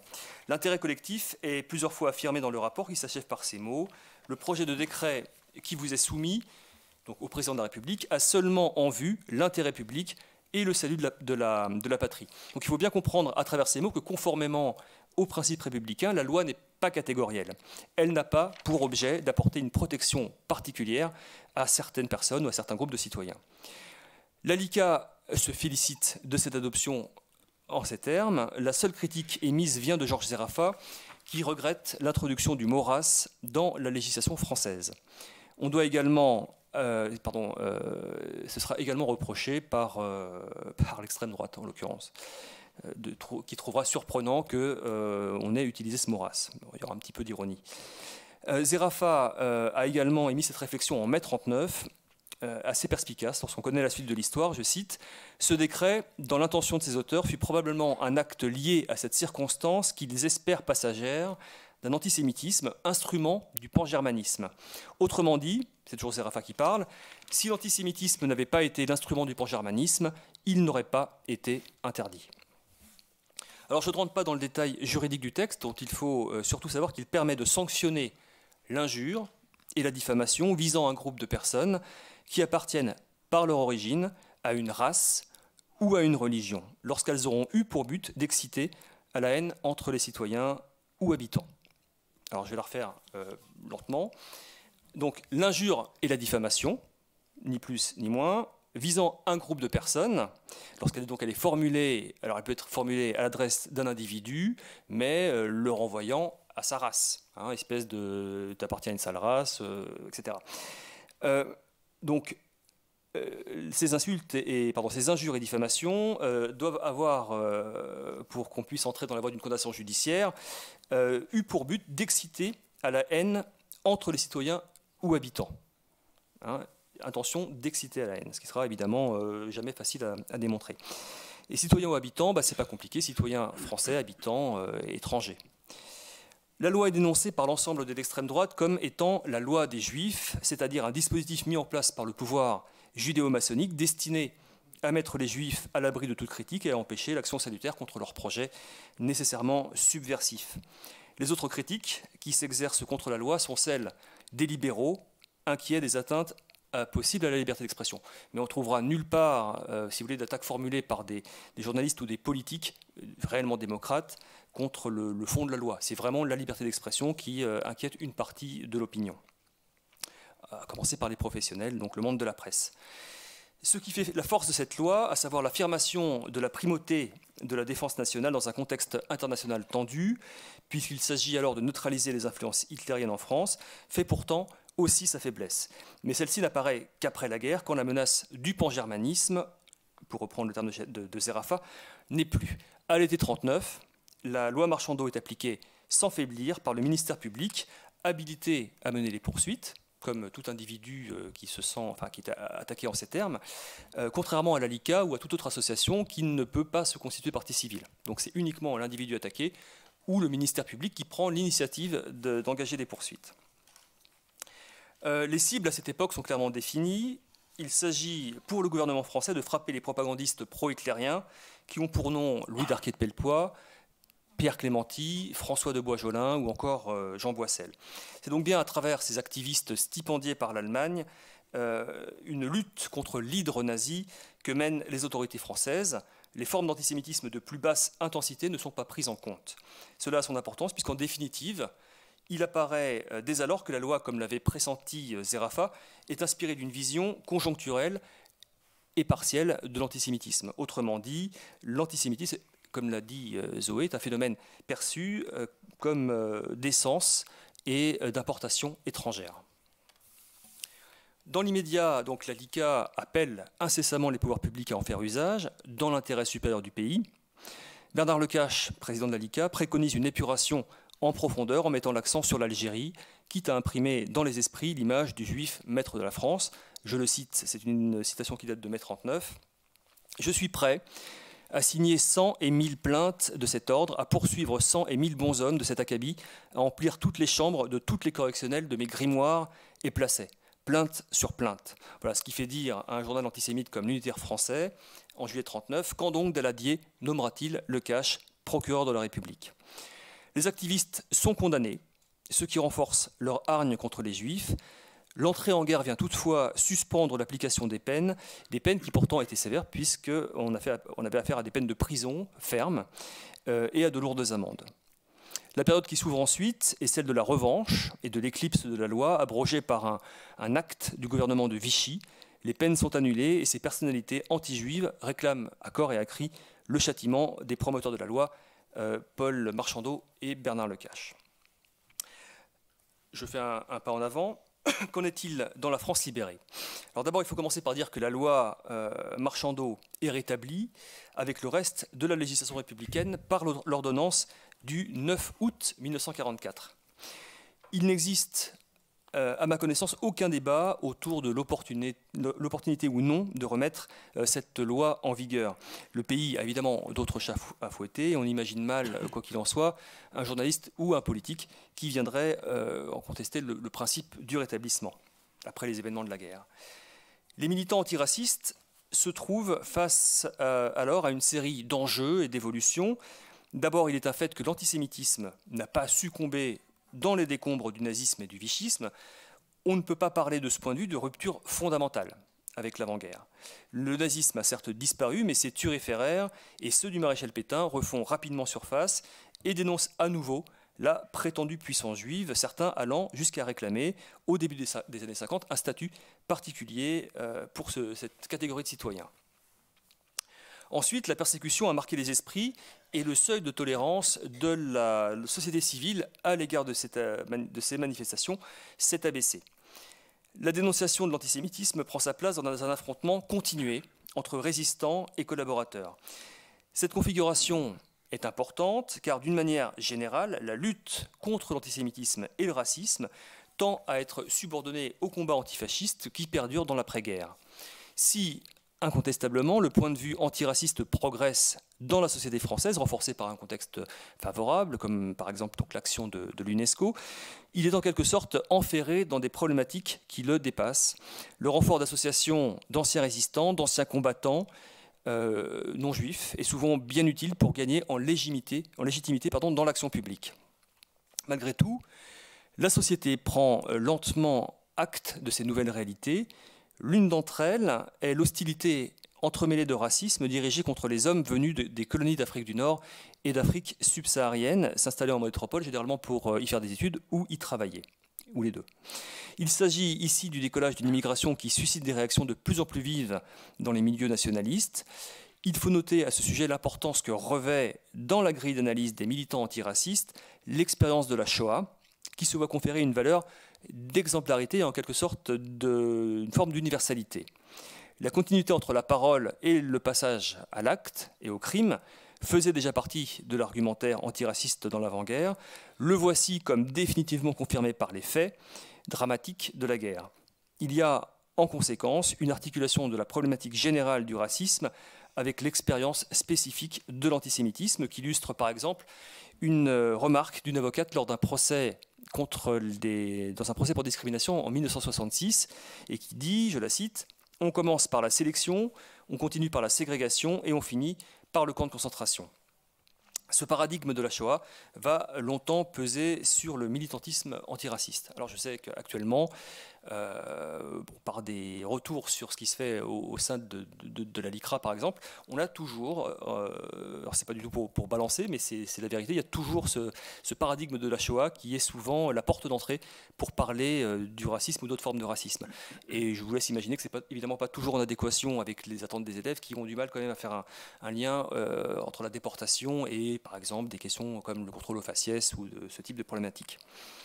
Alors, qu'en est-il précisément dans tout cela de la dimension judiciaire? La LICA est reconstituée en 1944. Je passe, Zoé l'a évoqué, sur les détails d'une éphémère alliance antiraciste, fruit d'une union entre le mouvement national contre le racisme et la LICA en 1946 et 1947 et qui capote sur la question politique, puisque la LICA, au sortir de la guerre, n'est plus aussi à gauche qu'elle l'était dans l'avant-guerre. Il y a eu beaucoup de ces militants, de ces cadres notamment, qui sont passés à Londres aux côtés du général de Gaulle et qui ont eu des rôles importants, Zerafa lui-même, Lazare Rachlin, Jean-Pierre Bloch évidemment. Donc ça clash, pour faire court, avec les communistes au lendemain de la guerre, en ces débuts de guerre froide. De fait, en mai 1949, naît une nouvelle organisation qui est le MRAP, qui s'appelle à l'époque Mouvement contre le racisme, l'antisémitisme et pour la paix, qui a changé, lui, de nom en 1977, qui est devenu le mouvement, comme vous le savez, contre le racisme et pour l'amitié entre les peuples. Le mot antisémitisme, pour le coup, a disparu. Est-ce que le MRAP n'est plus universaliste ou est-ce que c'est la LICA qui ne l'est pas? On pourrait en discuter. Sur cette période qui court donc de la fin des années 40 au début des années 70, les deux organisations, caractérisées chacune par une proportion dominante de militants juifs, mènent l'action sur le terrain judiciaire avec des résultats aléatoires. J'ai dit précédemment qu'il s'agissait d'une loi de circonstance, d'une loi de temps de guerre. Avec la disparition du nazisme, le ministère public ne se précipite plus pour suivre des personnalités ou des journaux. En l'absence de menaces aux frontières, la sacro-sainte liberté d'expression a repris ses droits. Quand des poursuites conduisent à un procès, les plaintes butent sur les termes mêmes dans lesquels la loi est rédigée. Il faut prouver que les injures ou la diffamation raciale visaient bien un groupe de personnes dans sa totalité et qu'il y avait bien intention d'exciter à la haine. Force est de constater que les tribunaux interprètent la loi de manière très stricte et que l'antisémitisme à la française celui de Maurras et de ses émules passe au travers des mailles du filet. Il suffit par exemple qu'un militant royaliste qui appelle en 1950 à l'imposition de lois, je cite, « justes et nécessaires contre les Juifs », qu'il affirme se démarquer explicitement de, je cite à nouveau, « l'ignoble persécution allemande et raciste », pour que les juges de la 11e cour d'appel du tribunal de la Seine invalident une condamnation en première instance. Il apparaît au juge en effet que l'article fait appel à la raison et non à la passion. En ce qui concerne les organisations antiracistes qui tentent de se constituer partie civile, elles sont systématiquement déboutées, n'étant pas reconnues comme légitimes dans leurs actions. Quant à la discrimination, la problématique n'est même pas prise en compte par la loi Marchandeau. Le procès que j'ai évoqué tout à l'heure à ce sujet est mené en application d'une ordonnance de juin 1945, qui est une loi purement économique, qui punit le refus de servir ou de vendre un bien. Voilà, ça fait évidemment dans le contexte de toutes ces brasseries, cafés, hôtels qui ne voulaient pas recevoir d'hommes de couleur. Alors, qui sont les inculpés à cette époque-là? Les protagonistes de cette histoire ont d'abord pour nom Charles Maurras, qui continue à écrire de prison, mais sous pseudonyme, Maurice Bardèche, Pierre Boutan, Xavier Vallat, Lucien Rebattet, Pierre Sidos, Pierre Poujade, Jean-Louis Tixier-Vaugniancourt, Dominique Vénère, Alain de Benoît, Marc Fredrickson, etc. Ce sont aussi des journaux comme Aspect de la France, Rivarol, Minute, Jeune Nation, Fraternité française, Europe Action, etc. Si l'on s'en tient à l'action judiciaire, parmi les activités des organisations antiracistes en général, force est de constater que les procès sont quasi exclusivement des affaires d'antisémitisme. Dans une enquête réalisée pour Le Monde, à l'occasion de la Journée internationale pour l'élimination de la discrimination raciale en 1970, le journaliste Jean Lacouture considère avec objectivité le sujet quand il écrit « Dira-t-on que la prise de conscience des tribunaux est plus rapide en ce qui concerne l'antisémitisme que les autres aspects du racisme ? On relèvera simplement que la défense contre la chasse aux juifs, entre guillemets, est mieux organisée depuis l'affaire Dreyfus et l'occupation que toute autre forme de lutte antiraciste. » Voilà, c'est un extrait du Monde du 22 mars 1970. Pour autant, le racisme anti-noir et le racisme anti-maghrébin ne sont pas oubliés par les organisations antiracistes. Il faut noter toutefois que sur ce plan, le MRAP a une longueur d'avance sur la LICA, qui est plus judéo-centrée. D'obédience communiste, le MRAP tend à aligner ses positions sur celles de l'URSS, son tiers-mondisme, son anticolonialisme, son pro-arabisme les conduit à s'engager davantage aux côtés des colonisés et des décolonisés, et d'une certaine manière à mieux comprendre ces problématiques. La question de l'accueil des émigrés et celle des discriminations dont ils sont victimes deviennent des volets capitaux de son action dans les années 60, sans perdre pour autant de vue la lutte contre l'antisémitisme. Souvent, le MRAP est caricaturé comme ayant oublié dès cette époque-là, et notamment après la guerre des 6 jours, en juin 67, comme ayant vraiment perdu de vue l'intérêt des Juifs en France. Et la question de l'antisémitisme, c'est faux. Il y a effectivement un discours qui devient assez compliqué, mais le MRAP continue évidemment à dénoncer activement l'extrême droite, avec un peu moins de virulence l'antisémitisme en URSS, mais un petit peu quand même. Les quelques actions menées au plan judiciaire pour combattre le racisme anti-noir et anti-maghrébin échouent, principalement pour les aspects juridico-techniques que j'ai pu évoquer. En 1967, par exemple, les juges de la 17e chambre correctionnelle du TGI de Paris veulent bien reconnaître ce que les campagnes de l'hebdomadaire Minute ont insultant, sans toutefois reconnaître la recevabilité de la plainte d'une association d'étudiants algériens. Les juges, c'est une association qui était à but assez culturel, les juges notent que l'association ne se propose aucune fin dans ses statuts, je cite, tendant à la défense de la moralité publique ou à la lutte contre le racisme et la discrimination raciale ou religieuse. Alors on pourrait rétorquer aux juges que les plaintes du MRAP et de la LICA sont portées pour leur part par des associations pour lesquelles cette question de la lutte contre le racisme et l'antisémitisme est très clairement inscrite dans les statuts. Mais a priori, donc l'obstacle est présenté comme d'ordre juridique et non idéologique. Alors ça soulève malgré tout la question de la volonté des parquets, qui se cantonnent au cours de ces années dans un étroit juridisme. Si le MRAP et la LICA ne sont pas en mesure de prouver face aux insulteurs publics qu'elles sont, en tant qu'association, lésées dans leurs intérêts, il apparaît que le ministère public n'exerce quasiment aucune poursuite. Ce n'est donc pas la défaillance des organisations antiracistes qui est en cause, elles dont le discours n'a cessé au cours de ces années de dénoncer les racismes, tous les racismes, y compris en ce qui concerne l'ALICA, le racisme anti-blanc, mais bien la réserve des pouvoirs publics qui ont freiné l'application de la loi et, d'une manière plus générale, sa réforme. Sur ce plan, comme sur tant d'autres, la société civile est en avance sur les élites politiques. De 1944 à 1972, les poursuites judiciaires sont donc difficiles à mener, et pourtant, la période constitue un moment charnière dans le processus de judiciarisation de l'antiracisme. Dans un après-guerre où l'antisémitisme et le racisme font sentir une vigueur nouvelle, il existe à présent une problématique et une actualité judiciaire. Elles sont discrètes, mais on aurait tort d'en ignorer les effets.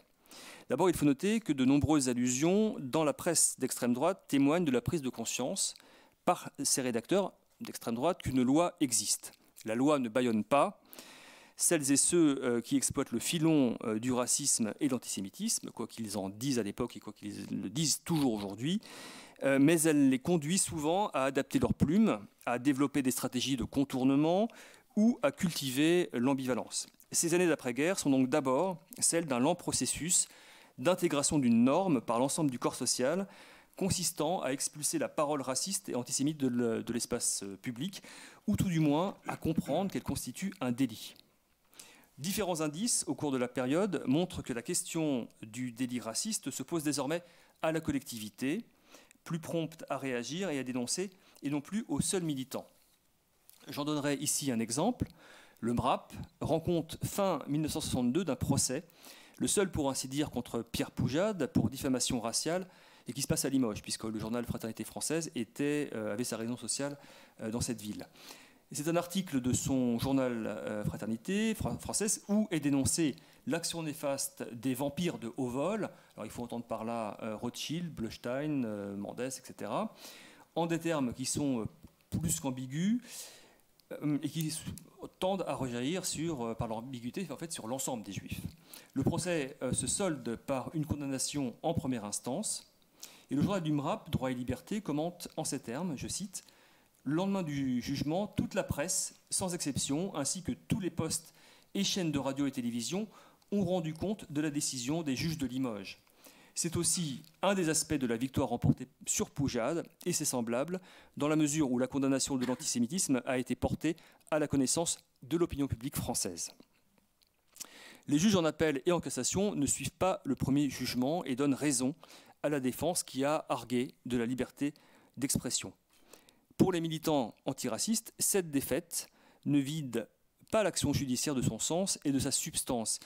Il est en effet nécessaire de dissocier les verdicts de toutes ces affaires de l'ensemble des opérations et des étapes qui en fait ponctuent le cours des procédures. Les commentaires, par exemple, qui abondent dans la presse antiraciste, les réunions qui traitent du sujet, un travail continu d'explicitation mené par les avocats qui conduit à affiner la pensée antiraciste. Il y a le moment même de la confrontation qui correspond au procès, il y a l'écho donné aux affaires et à l'exposé des arguments dans la presse généraliste, mais aussi dans la presse spécialisée. Je pense notamment aux publications juridiques, Dalloz, etc. Les affaires sont en définitive peu nombreuses. Il y en a une quinzaine dans l'après-guerre, mais elles peuvent aussi être considérées sous un angle constructif. Le temps de la procédure constitue bien un temps de maturation de la pensée et de l'action antiraciste. Le bilan ne peut être dressé à la seule lecture des jugements ou des arrêts et au seul constat que les affaires jugées furent d'abord des poursuites pour antisémitisme. Dès 1959, le MRAP est en mesure de proposer un projet de loi pour réviser la loi Marchandeau et la rendre plus efficace. Le projet inclut la problématique de la discrimination, comme l'incluront l'ensemble des propositions qui vont suivre au cours des années 60 et qui vont conduire à la version définitive, celle qui est soumise aux parlementaires en juin et juillet 1972. Alors un mot de conclusion. Donc d'abord la loi contre le racisme qui est adoptée le 1er juillet 1972 l'est à l'unanimité des deux chambres, du Sénat et de l'Assemblée nationale. Il y a une unanimité des parlementaires. René Pleven, pas plus que Paul Marchandeau, en 1939, ne semble avoir véritablement ressenti la nécessité de cette législation qui porte son nom. Je ne rentre pas dans les détails. Paul Marchandeau est un homme de presse. il explique devant la presse en 1939, juste avant la signature du décret-loi en avril 1939, qu'il est dans l'obligation. Et il le répète plusieurs fois face à des collègues qui sont profondément écœurés. René Pleven, quelques mois avant l'adoption de la loi qui porte son nom, explique qu'on n'a pas besoin de nouvelle loi, que la loi Marchandeau suffit. Néanmoins, donc l'unanimité a un sens qui nous intéresse directement ici. En avril 1939, la loi adoptée par décret avait suscité des réticences, donc dans le monde de la presse, comme je viens de le dire. En juillet 1972, la cause antiraciste a suffisamment progressé dans l'opinion pour que le principe d'une loi soit salué de cette manière. Cette cause fut d'abord, par entrée en scène, celle de militants anti-juifs, de militants, c'est fatigant aussi, de militants juifs, ceux de la LICA, dans les années 30, et sans doute des milieux consistoriaux, sans qu'on puisse véritablement mesurer exactement la hauteur de leur contribution dans l'adoption de la loi. Cette cause fut aussi, pour l'essentiel, celle du MRAP, qui mena vraiment la barque. En 1972, c'est bien le projet du MRAP qui est examiné et amendé par la représentation nationale. Un projet concurrent a été déposé à la même époque, vraiment avec le même agenda, par deux sénateurs proches de la LICA, qui sont Gaston Monnerville et Pierre Giraud, de non-juifs. Monnerville se félicitera après l'adoption au Sénat de la version du MRAP, de cette version qui est à ses yeux bien meilleure, expliquera-t-il, à ses yeux que la version de la LICA. Au cours de ces décennies, le combat est dominé par la lutte contre l'antisémitisme, dans l'avant-guerre, mais aussi après la libération, en raison du poids des événements qui ont marqué les 4 années d'occupation. L'immigration d'après-guerre est le phénomène qui vient rendre plus concrète la dimension universaliste de la cause antiraciste. De relativement théorique dans l'avant-guerre, sous l'emprise de la pensée raciale et coloniale, et surtout du nazisme, cet universalisme devient une réalité dans l'après-guerre à laquelle contribue l'action en faveur de la loi. Je vous remercie.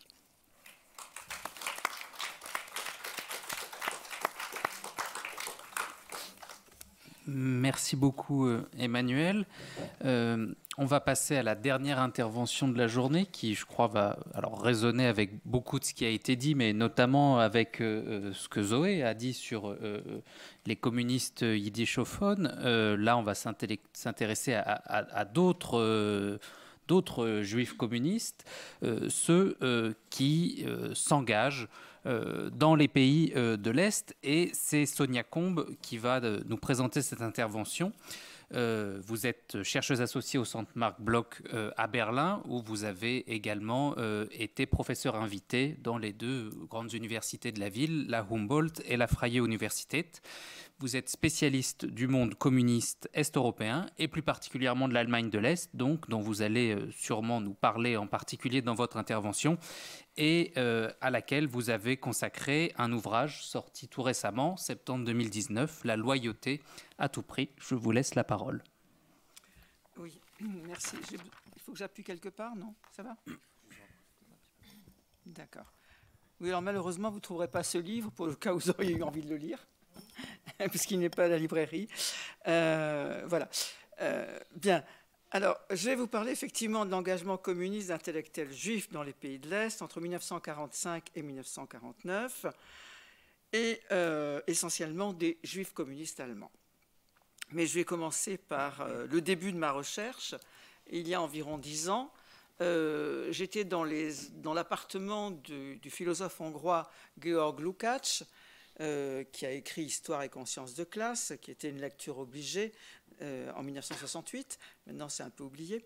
Georg Lukács, donc, j'étais dans son appartement à Budapest, c'était il y a 10 ans, et j'ai eu de la chance parce que les archives maintenant ont été transférées ailleurs, parce qu'au prétexte que l'appartement devait être rénové, c'est vrai qu'il était en mauvais état, mais on en a profité pour ne plus permettre l'accès au fonds Lukács. C'est une des mesures du gouvernement Orban qui s'inscrit bien dans sa politique générale. Donc, je suis dans cet appartement et je lis sa correspondance. Et je tombe sur cette lettre avec Arnold Zweig. Je vous dirai plus tard qui était Arnold Zweig. Le 18 août 1951, Lukács écrit à Arnold Zweig. Cher ami, vous donnez l'impression dans votre dernier livre que l'antisémitisme était une question centrale du temps de Hitler. Vous savez bien que ça n'était pas le cas. Vous lisez ça en 2010. Et là, vous comprenez, vous êtes dans l'histoire. En 1951, on pouvait écrire cela parce que la perception de la Shoah que nous avons aujourd'hui n'était pas du tout la même. Et l'antisémitisme n'apparaissait pas comme une composante essentielle de l'idéologie nazie. Alors Lukács était un philosophe marxiste, donc Histoire et conscience de classe et bien d'autres livres encore, qui avait passé l'exil en URSS et qui était retourné en Hongrie en 1945. Arnold Zweig était un écrivain né à la fin du XIXe siècle, un écrivain berlinois, un écrivain pacifiste qui avait été connu à travers son livre « Le cas du sergent Grisha » et qui avait passé l'exil en 1933. Il était parti en Palestine, il était retourné à Berlin en 1948.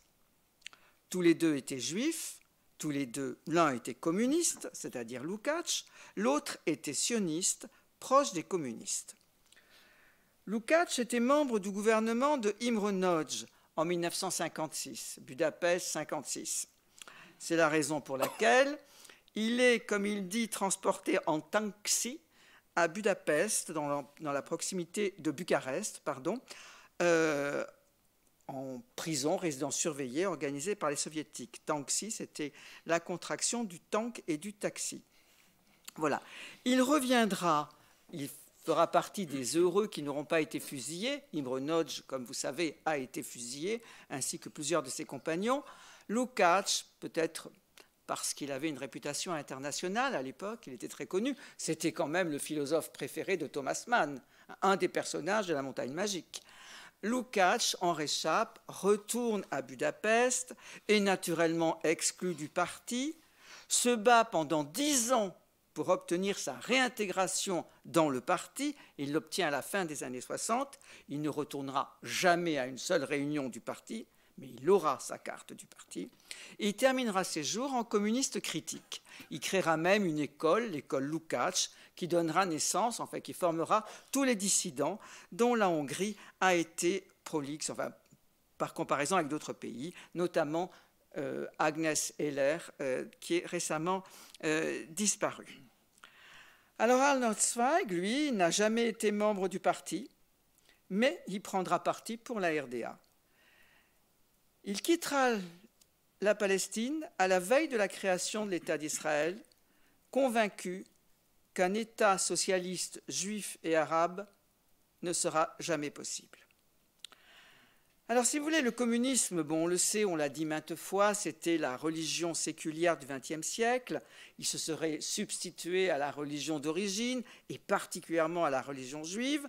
Le lien entre l'idéologie marxiste et le messianisme juif a même été établi au point d'être devenu une évidence. Alors, pour la question, par exemple, des juifs russes, je vous renvoie, que je ne traiterai pas ici, je vous renvoie à l'excellent livre de Zleskin qui s'appelle « Le siècle juif » et qui a été traduit par les éditions de la Découverte récemment.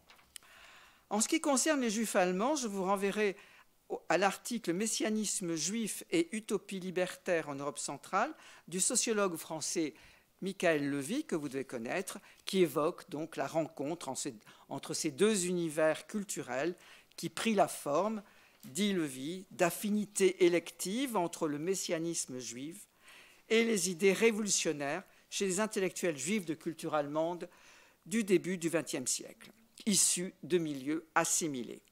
Il se serait déployé, dit-il, dans une Weltanschauung, une conception du monde, de ces intellectuels, un processus de symbiose culturelle, la fameuse symbiose judéo-allemande, voire une fusion de ces deux courants d'idées. Les juifs allemands, dit Levy, sont à la fois profondément assimilés, mais largement marginalisés, rattachés à la culture allemande et cosmopolite à la fois, particularisme et singularité et universalisme. Ce sont des juifs non-juifs, comme le dira Isaac Deutscher, ou encore, comme le dira Kurt Tucholsky, qui avait la langue bien pendue, des juifs de foi allemande. D'ailleurs, on m'a raconté récemment une remarque de Erich Maria Remarque. Vous savez, à l'Est rien de nouveau. À l'Est ou à l'Ouest? Non, à l'Ouest. À l'Ouest, comme je travaille sur l'Est, parfois je confonds. À l'Ouest, rien de nouveau. On lui demande un jour, vous aimez l'Allemagne? Et il dit, bah, je ne suis pas juif pour l'aimer. C'était très révélateur. Voilà. Donc, ces juifs non-juifs sont déracinés, en rupture avec leur milieu d'origine, affairistes et bourgeois, ils le rejettent, ils sont rejetés par l'aristocratie, j'arriverai peut-être, rurale, traditionnelle, exclus de leur milieu d'accueil naturel, l'université. Et il n'est pas étonnant qu'un nombre important, bien plus grand qu'en Angleterre ou en France, pays qui avaient derrière eux une révolution bourgeoise achevée, contrairement à l'Allemagne, donc il n'est pas étonnant qu'un nombre plus important d'intellectuels juifs allemands et d'Autriche-Hongrie ait été idéologiquement disponibles pour des courants de contestation radicale de l'ordre établi. Et là, je citais Michael Levy. Alors ce lien privilégié entre messianisme et socialisme, on le retrouve même dans les écrits d'un penseur religieux comme Martin Buber, qui était un ami d'Arnold Zweig. Mais la convergence entre utopie révolutionnaire et messianisme sera surtout directe et explicite chez le philosophe proche de l'école de Francfort Ernst Bloch et naturellement chez Georg Lukács, quoique le rapport au messianisme juif du philosophe hongrois reste quand même souterrain et ne s'exprime que de façon indirecte dans son œuvre. Quant à Arnold Zweig, sioniste déçu qui fit le choix de la RDA, il estimait lui aussi que le messianisme, auquel il ne croyait plus, contenait en germe les idées du socialisme et de l'humanisme. La parenté entre le judaïsme et le socialisme était, disait-il, inscrite dans la tradition dont la vocation première était l'universalisme. Je reçois ici ce qui a été dit auparavant. La formule biblique « Tu te souviendras qu'au pays d'Égypte tu étais esclave » aurait préparé, souligné inlassablement Zweig, les Juifs à jouer un rôle d'avant-garde dans la lutte pour le socialisme. Ce qui vous explique qu'après la guerre, parmi les fondateurs des démocraties dites populaires, il y a eu un nombre important, un pourcentage important de Juifs qui jouèrent un rôle déterminant dans la construction de ces pays qui allaient devenir les États satellites de l'Union soviétique. Pour la Pologne, j'en citerai quelques-uns au passage, mais je ne suis pas une spécialiste de la Pologne, Jakub Berman, Anatole Stern, le poète Julian Tuwim, qui était un poète juif qui n'écrivait qu'en polonais. La Roumanie, vous avez Anna Pauker, la Bulgarie, Angel Wagenstein, on pourrait continuer la liste. Il y en a de fort nombreux, mais je vais m'arrêter sur le cas des Juifs allemands qui choisirent la RDA. Et je vais m'y arrêter plus particulièrement en vous faisant état d'une enquête que j'avais menée dans les années 80, une enquête histoire orale, où j'avais été confronté à ces Juifs allemands qui étaient retournés en RDA. Donc c'était des Juifs, des rescapés de la Shoah, c'est-à-dire qu'ils avaient émigré, et après la guerre, ils avaient décidé de rentrer, construire un État socialiste dans cette portion d'Allemagne que les Soviétiques avaient occupée, vu le partage en 4 zones par les Alliés à la fin de la guerre. Alors, j'y allais avec les idées qu'on peut avoir dans les années 80, où nous commencions nous-mêmes à nous dégager, enfin ma génération, des idées de mai 68, en pensant que peut-être il faudrait réfléchir à ce qu'était l'identité juive, etc. Et surtout, pourquoi, chez les communistes, l'identité communiste aurait supplanté l'identité juive. C'était une réflexion en gestation qu'on avait à l'époque. Maintenant, elle est absolument achevée, même à mon goût, un peu trop, puisqu'on a du mal à comprendre ce choix. Mais bon, à l'époque, j'étais dans cette situation-là. Je rencontre une femme, par exemple, qui me dit qu'elle était rentrée après la guerre avec ses 2 enfants à Berlin, le mari mort dans la résistance en France, et dont je savais qu'elle était d'origine juive, et je lui demande pourquoi elle est rentrée en Allemagne. Et elle me dit, pour aider les Allemands qui avaient tant souffert. Bon, alors là, j'étais un peu choqué. Donc, je repose ma question un peu plus tard. Elle dit, je suis rentrée en Allemagne pour aider les Allemands qui avaient tant souffert. Mes enfants connaissaient le goût du chocolat, pas les enfants allemands. Alors, je n'avais pas beaucoup de compassion pour les enfants allemands qui ne connaissaient pas le goût du chocolat. Enfin, c'est un peu idiot de dire, mais c'est vrai. Bon, je vois que je ne peux rien obtenir d'elle. Bon, on continue, elle m'explique ce qu'elle a fait. Oui, tout n'était pas si rose, mais enfin, on construisait un État socialiste. Et puis l'Allemagne de l'Ouest, c'était le pays où les anciens nazis étaient réfugiés. Elle avait parfaitement raison d'ailleurs. Là, ici, il n'y en a pas. OK, c'est vrai, je veux bien croire. Et à la fin de l'interview, quand vous arrêtez à chaque fois le recorder, comme on appelle ça, le magnétophone, c'est là où tout se passe. Il faut le savoir, il faudrait avoir un truc secret. Et comme vous ne voulez pas quitter les gens comme ça, vous leur posez des questions et sur leur vie quotidienne. Et je lui demande comment ça se passe avec ses voisins. Elle me regarde et elle me dit « Des Allemands qui ont tué ma mère ?» Bon, voilà, c'était là, terminé. Autre exemple, un ambassadeur, un ancien ambassadeur. Alors, un ancien ambassadeur, vous savez que les anciens ambassadeurs étaient quasiment tous juifs en RDA. Hein, pour une raison très simple, ils étaient éduqués, ils savaient les langues étrangères. Il fallait bien quand même des gens qui connaissent un peu les bonnes mœurs et qui parlent en anglais. Donc, c'était généralement des juifs qui étaient rentrés d'exil. Et on les mettait ambassadeurs parce que, comme ça, si vous voulez, ça gênait beaucoup moins les soviétiques. On avait une raison de les envoyer à l'étranger, les soviétiques ne pouvaient qu'acquiescer. Alors, j'avais un ambassadeur qui avait passé quelques années en prison, en plus, au moment de l'antisémitisme soviétique, qui a été très contenu en RDA, hein, je tiens à le préciser. Et je lui demande, venait de sortir le film Shoah de Lanzmann, c'était en 85. Et je lui demande pourquoi la RDA n'a pas acheté les droits du film. Il me dit, j'en sais rien, moi. Il prenait un air comme ça, j'en sais rien. Il faisait mine de ne pas savoir ce qu'était le film. Et après, il me dit, peut-être, j'insiste, peut-être pour des raisons d'argent, ça coûte cher d'acheter un film. Et là, il explose, mais vraiment, pratiquement, mais j'ai cru que j'allais provoquer une crise cardiaque, et il dit, personne ne m'obligera à voir ce film. Personne. Sa femme arrive, enfin bref, je pars en ayant le sentiment que j'ai commis une catastrophe. Évidemment, il avait perdu toute sa famille, je l'ai appris après, je ne savais pas avant, bon, bref, voilà. Arrivé alors au dernier entretien, qui était très intéressant là parce qu'il m'a ouvert mes œillères d'occidental, c'est le professeur Katzenstein. Alors lui, c'était un psychologue. Il a été parti jeune berlinois, il était parti en 1933, heureusement pour lui, parce qu'il était juif et communiste. Il était allé en 1936, il était allé rejoindre les républicains espagnols, et il avait eu la chance, après, de pouvoir émigrer aux États-Unis. Aux États-Unis, il fait des études de psychologie et il devient l'assistant de Bruno Bettelheim. Il a une bonne position. Sa femme est aussi psychologue. Ce sont les deux psychologues de Berlin-Est, d'ailleurs, chez qui affluaient tous les enfants des Juifs rémigrés. Et donc, Katzenstein, je lui pose des questions, je lui demande pourquoi il est revenu. Surtout, avant tout, vous aviez une bonne position aux États-Unis, comment avez-vous pu revenir dans ce pays enfin, l'Allemagne, quand même, c'est pas naturel pour un juif de rentrer en Allemagne. Je m'exprimais exactement comme ça. Après, je les ai écoutés et j'étais beaucoup moins tranchante. Mais au début, je me dis, comment vous avez pu choisir de rentrer en Allemagne, un juif? Et je dis, vous n'aviez pas entendu parler, vous n'avez pas entendu parler du procès, des procès, des blouses blanches, de l'antisémitisme de Staline, etc.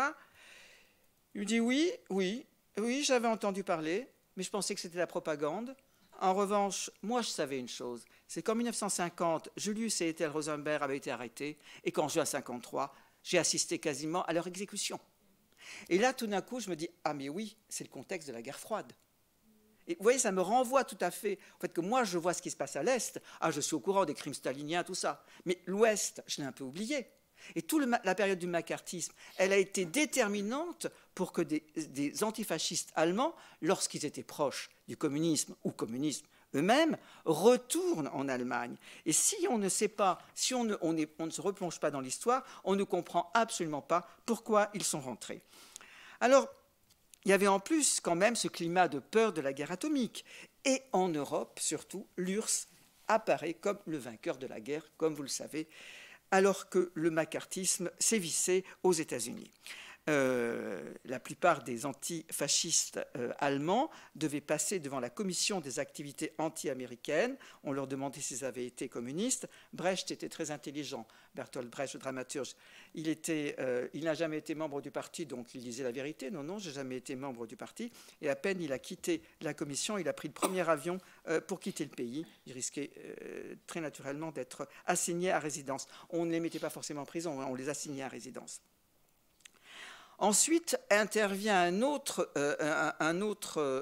danger pour les sympathisants communistes d'origine allemande aux États-Unis, c'est d'être, quand ils avaient eu la chance d'être naturalisés, d'être dénaturalisés et de devenir à nouveau apatrides. Et là, il faut comprendre ce que ça signifie. Quand vous avez été apatride une fois dans votre vie, ce qui était le cas de tous ceux qui avaient quitté l'Allemagne nazie, à peine vous quittiez l'Allemagne nazie, vous étiez privé de votre nationalité allemande. Hein.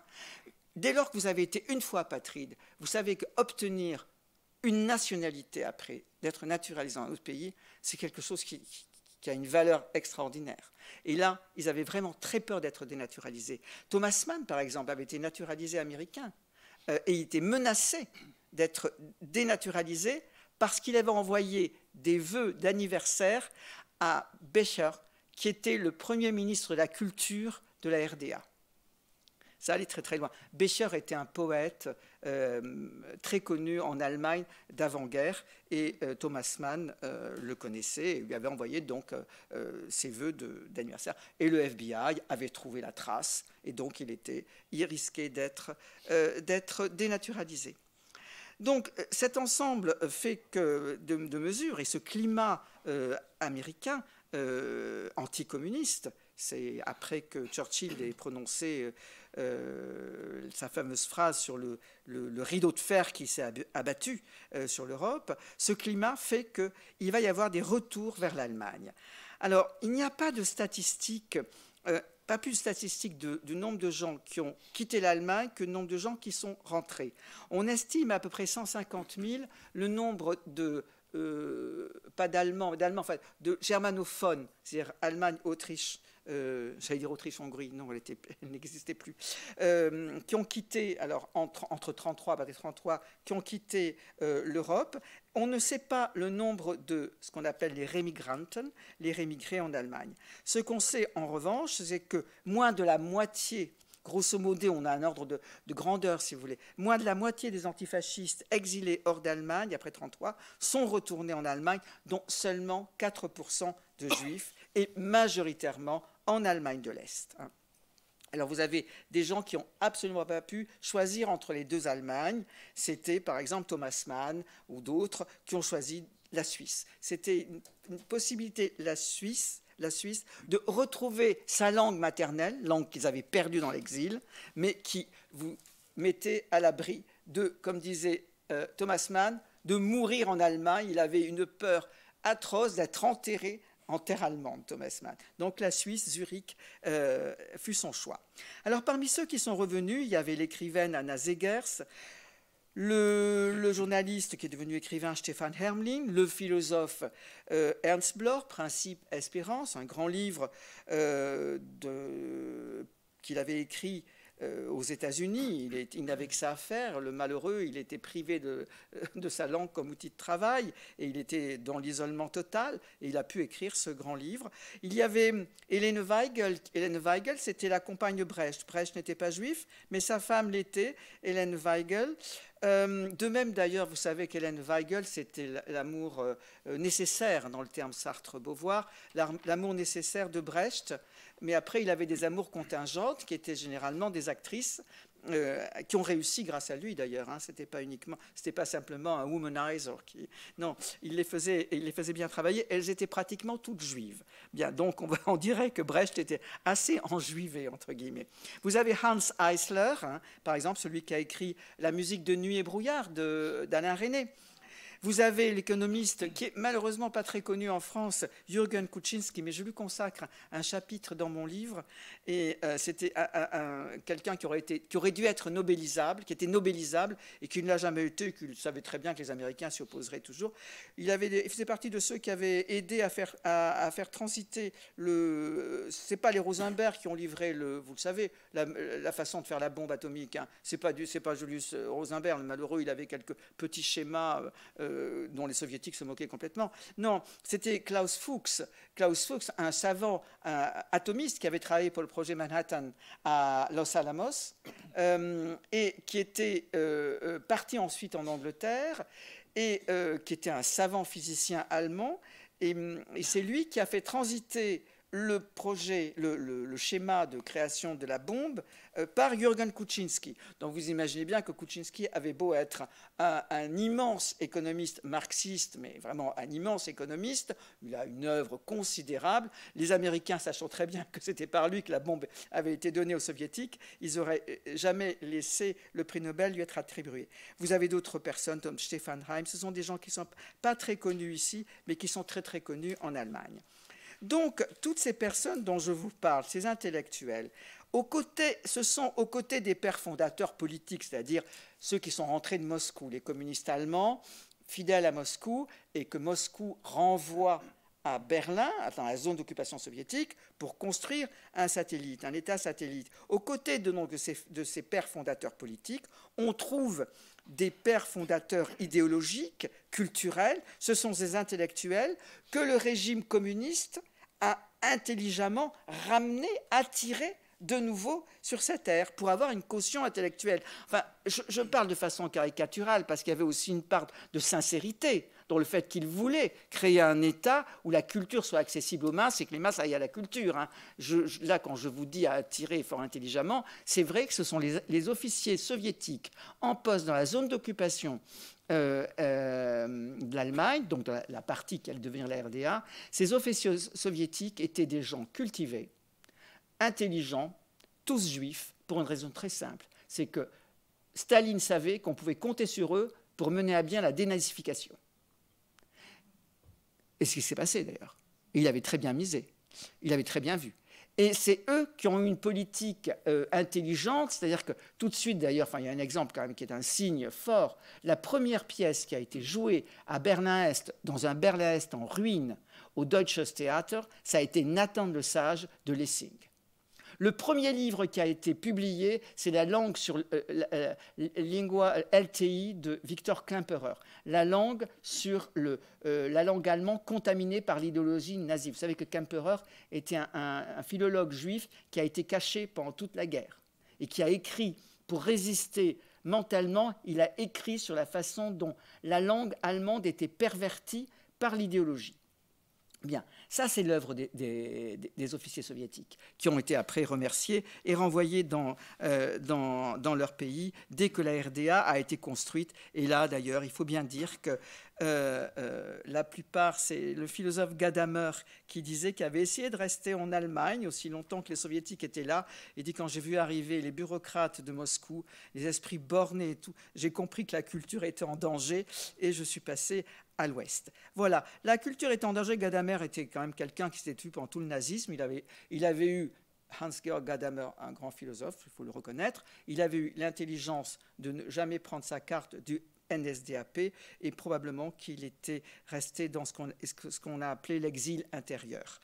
Voilà, donc tous ces gens qui rentrent de l'exil, ils ont un aura non seulement d'antifascistes et de victimes du nazisme quand ils ont été en plus de surcroît juifs, mais ce sont des autorités morales pour la population.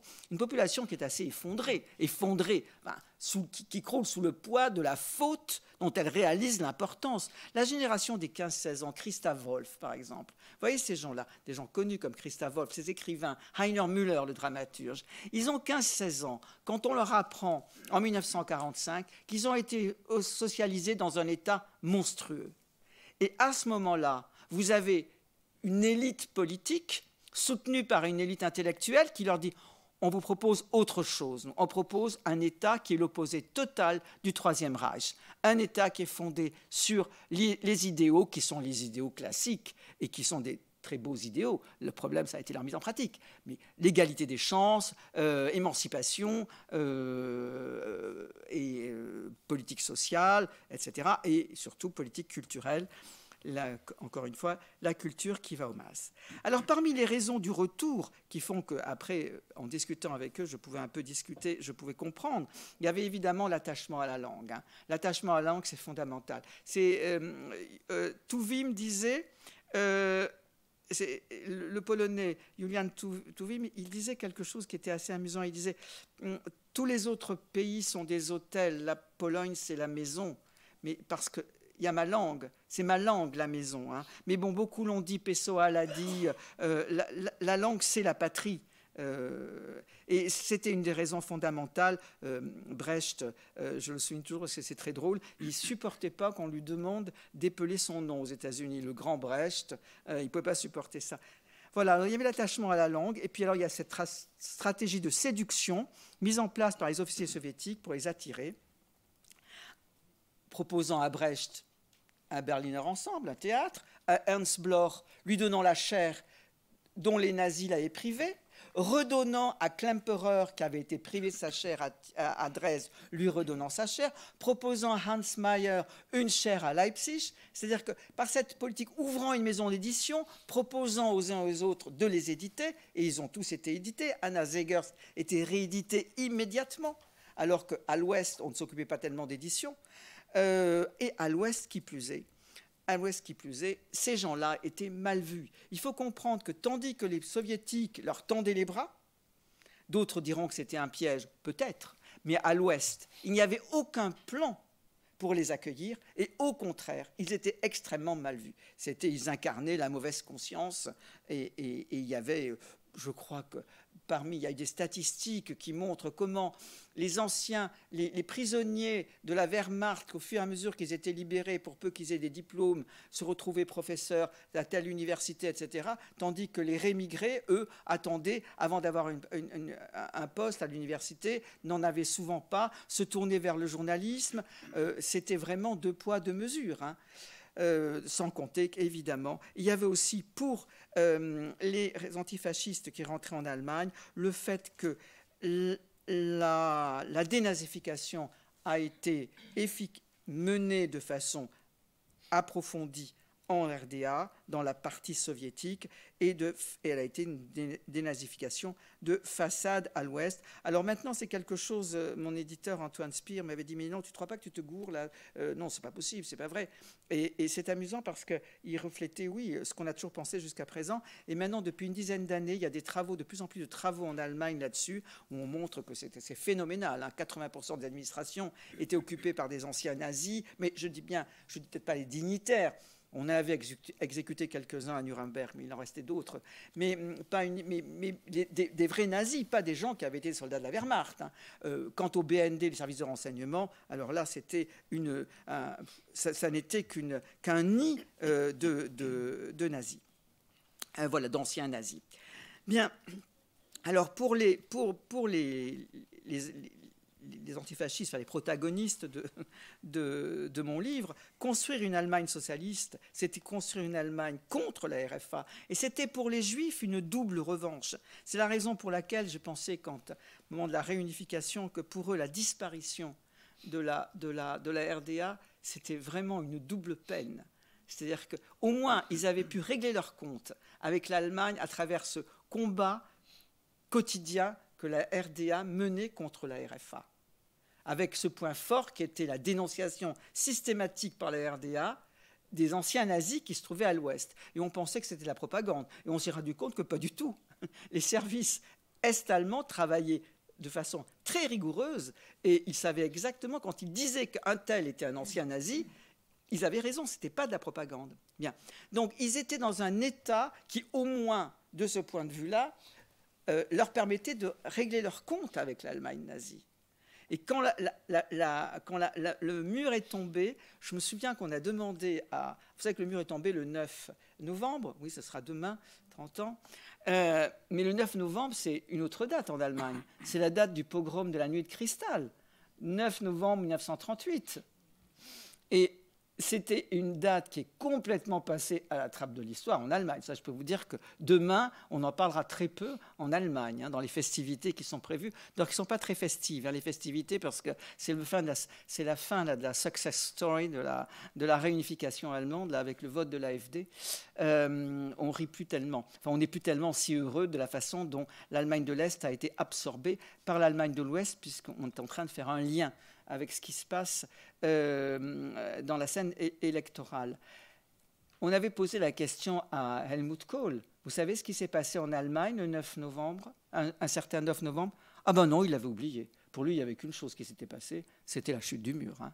le pogrom, la nuit de cristal, il avait oublié. Donc je pense que on peut vraiment dire que mon livre s'intitule Floué, mais c'est les doublement floués. Alors j'ai terminé parce que je trouvais ça assez amusant par une petite un peu provocation. Je disais que c'était ces juifs allemands communistes qui étaient des juifs non juifs étaient probablement les derniers représentants de la fameuse symbiose judéo-allemande. Il y a eu aussi une symbiose judéo-magyare, mais la symbiose judéo-allemande a été beaucoup plus popularisée par le débat qu'il y a eu entre Gershom Scholem et Benjamin en 1939. Scholem disant il n'y a jamais eu de symbiose judéo-allemande. Les juifs allemands ont cru qu'ils parlaient avec les Allemands, ils se parlaient à eux-mêmes. Et alors que Benjamin et d'autres disaient non, il y a eu une réelle rencontre avec les intellectuels allemands. Alors, juifs, non-juifs, sont-ils pour autant, c'est la question maintenant qu'on pose de plus en plus en Allemagne, vous savez, on est dans une sorte d'Allemagne décomplexée maintenant, est-ce qu'ils ne seraient pas peut-être atteint de la haine de soi? Alors, c'est extraordinaire parce que dès lors qu'un juif ne met plus en avant le fait qu'il est juif, on le soupçonne, qui plus est en Allemagne, de haine de soi. Et on le fait dans les cercles les plus sérieux. Je cite dans mon livre un article très savant d'une historienne qui est spécialiste des émotions. C'est comme ça. Spécialiste des émotions. Bon. Bref. Et vous savez, ce que vous dites a de l'importance en fonction de votre position. Hein. Si c'est quelqu'un d'inconnu qui dit tiens, il ne serait pas ce juif, il est peut-être animé de la haine de soi puisqu'il ne dit jamais qu'il est juif. Bon, si c'est Pierre ou Paul qui dit ça. Mais quand c'est une historienne qui est à la tête d'un institut et qui en plus est spécialiste des émotions, est connue mondialement, que son article est écrit en anglais et en allemand, et qu'elle explique à propos de Jürgen Kuczynski qu'il serait certainement animé de la haine de soi, je trouve qu'il y a quelque chose de déplacé. Mais bon. Et le pire étant quand même que Jürgen Kuczynski explique dans son autobiographie, et il a toujours dit du temps de la RDA, qu'avec son physique de juif, alors lui, vous savez, c'était un physique de juif, mais terrible, et avec son physique de juif, le parti lui a demandé, dès 1933, de partir, mais au plus vite, parce qu'il mettait en danger tout le monde. Ben, voilà. Et elle ose dire que dans la mesure où il n'a pas thématisé son identité juive, il serait animé de la haine de soi. Alors maintenant, juste un mot pour terminer là-dessus. Oui, ils étaient effectivement, l'identité communiste avait pris le dessus sur l'identité juive, mais ça ne veut pas dire pour autant qu'ils les niaient, cette identité juive. Moi, quand je discutais avec eux, ils ne le niaient pas du tout qu'ils étaient juifs. Simplement, pour eux, c'était des communistes, ça avait été des combattants, ça avait été des communistes, et voilà, c'était ça. Bon, voilà, moi, ça me choquait un petit peu. Après, en les écoutant plus, je comprenais mieux. Mais enfin, bon, c'est vrai que j'ai toujours été un tout petit peu étonné par le fait qu'ils mettaient si peu l'accent quand même sur cela, mais je crois surtout que ça les préservait de trop... C'était une stratégie de survie mentale, hein, très souvent. Ça les préservait de trop réfléchir à ce qui s'était passé, la plupart ayant perdu leur famille. Alors maintenant, je terminerai par quand même le fait que qu'est-ce que c'est qu'un juif non-juif? Est-ce qu'un juif non-juif, c'est un juif qui est animé de la haine de soi? Donc c'est dans ces personnages, ces protagonistes de mon livre. Je cite Lev Kopeliev, qui était un dissident soviétique d'origine juive, mais qui n'a jamais s'est jamais présenté comme juif. Mais il disait simplement, moi, j'ai entendu l'appel du sang, mais l'appel du sang, pas du sang juif, mais celui de la mémoire des Juifs assassinés. Et c'est comme ça, en ce sens, je suis juif. Oui, j'ai en moi la mémoire des Juifs assassinés. Et je n'ai pas, c'est pas l'appel du sang juif que j'ai en moi. Et il y avait aussi Tuvim qui disait, Yulan Tuvim qui disait qu'il y avait deux sortes de sang. Il disait, il y a le sang qui coule dans les veines et le sang qui coule hors d'elles. Et il faisait allusion, évidemment, comme Kopeliev, au sang des Juifs assassinés.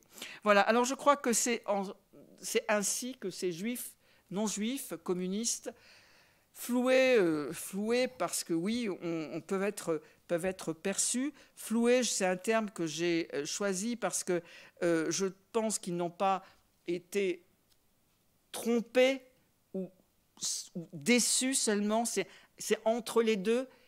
Ils n'avaient pas le choix, ça n'était pas spécialement un piège. Ils n'avaient pas le choix. Ils sont retournés dans ce pays parce qu'il n'y avait pas d'autre choix, et ils y sont restés parce que où aller? Où aller encore une fois? Certainement pas dans cette RFA qui pour eux était la terre des héritiers des nazis, lesquels étaient encore, on pouvait encore les rencontrer dans la rue, sans compter que certains d'entre eux, faits prisonniers par les soviétiques, quand ils rentraient en RFA, ils obtenaient une pension de victime du communisme. Normal. Voilà, c'est terminé.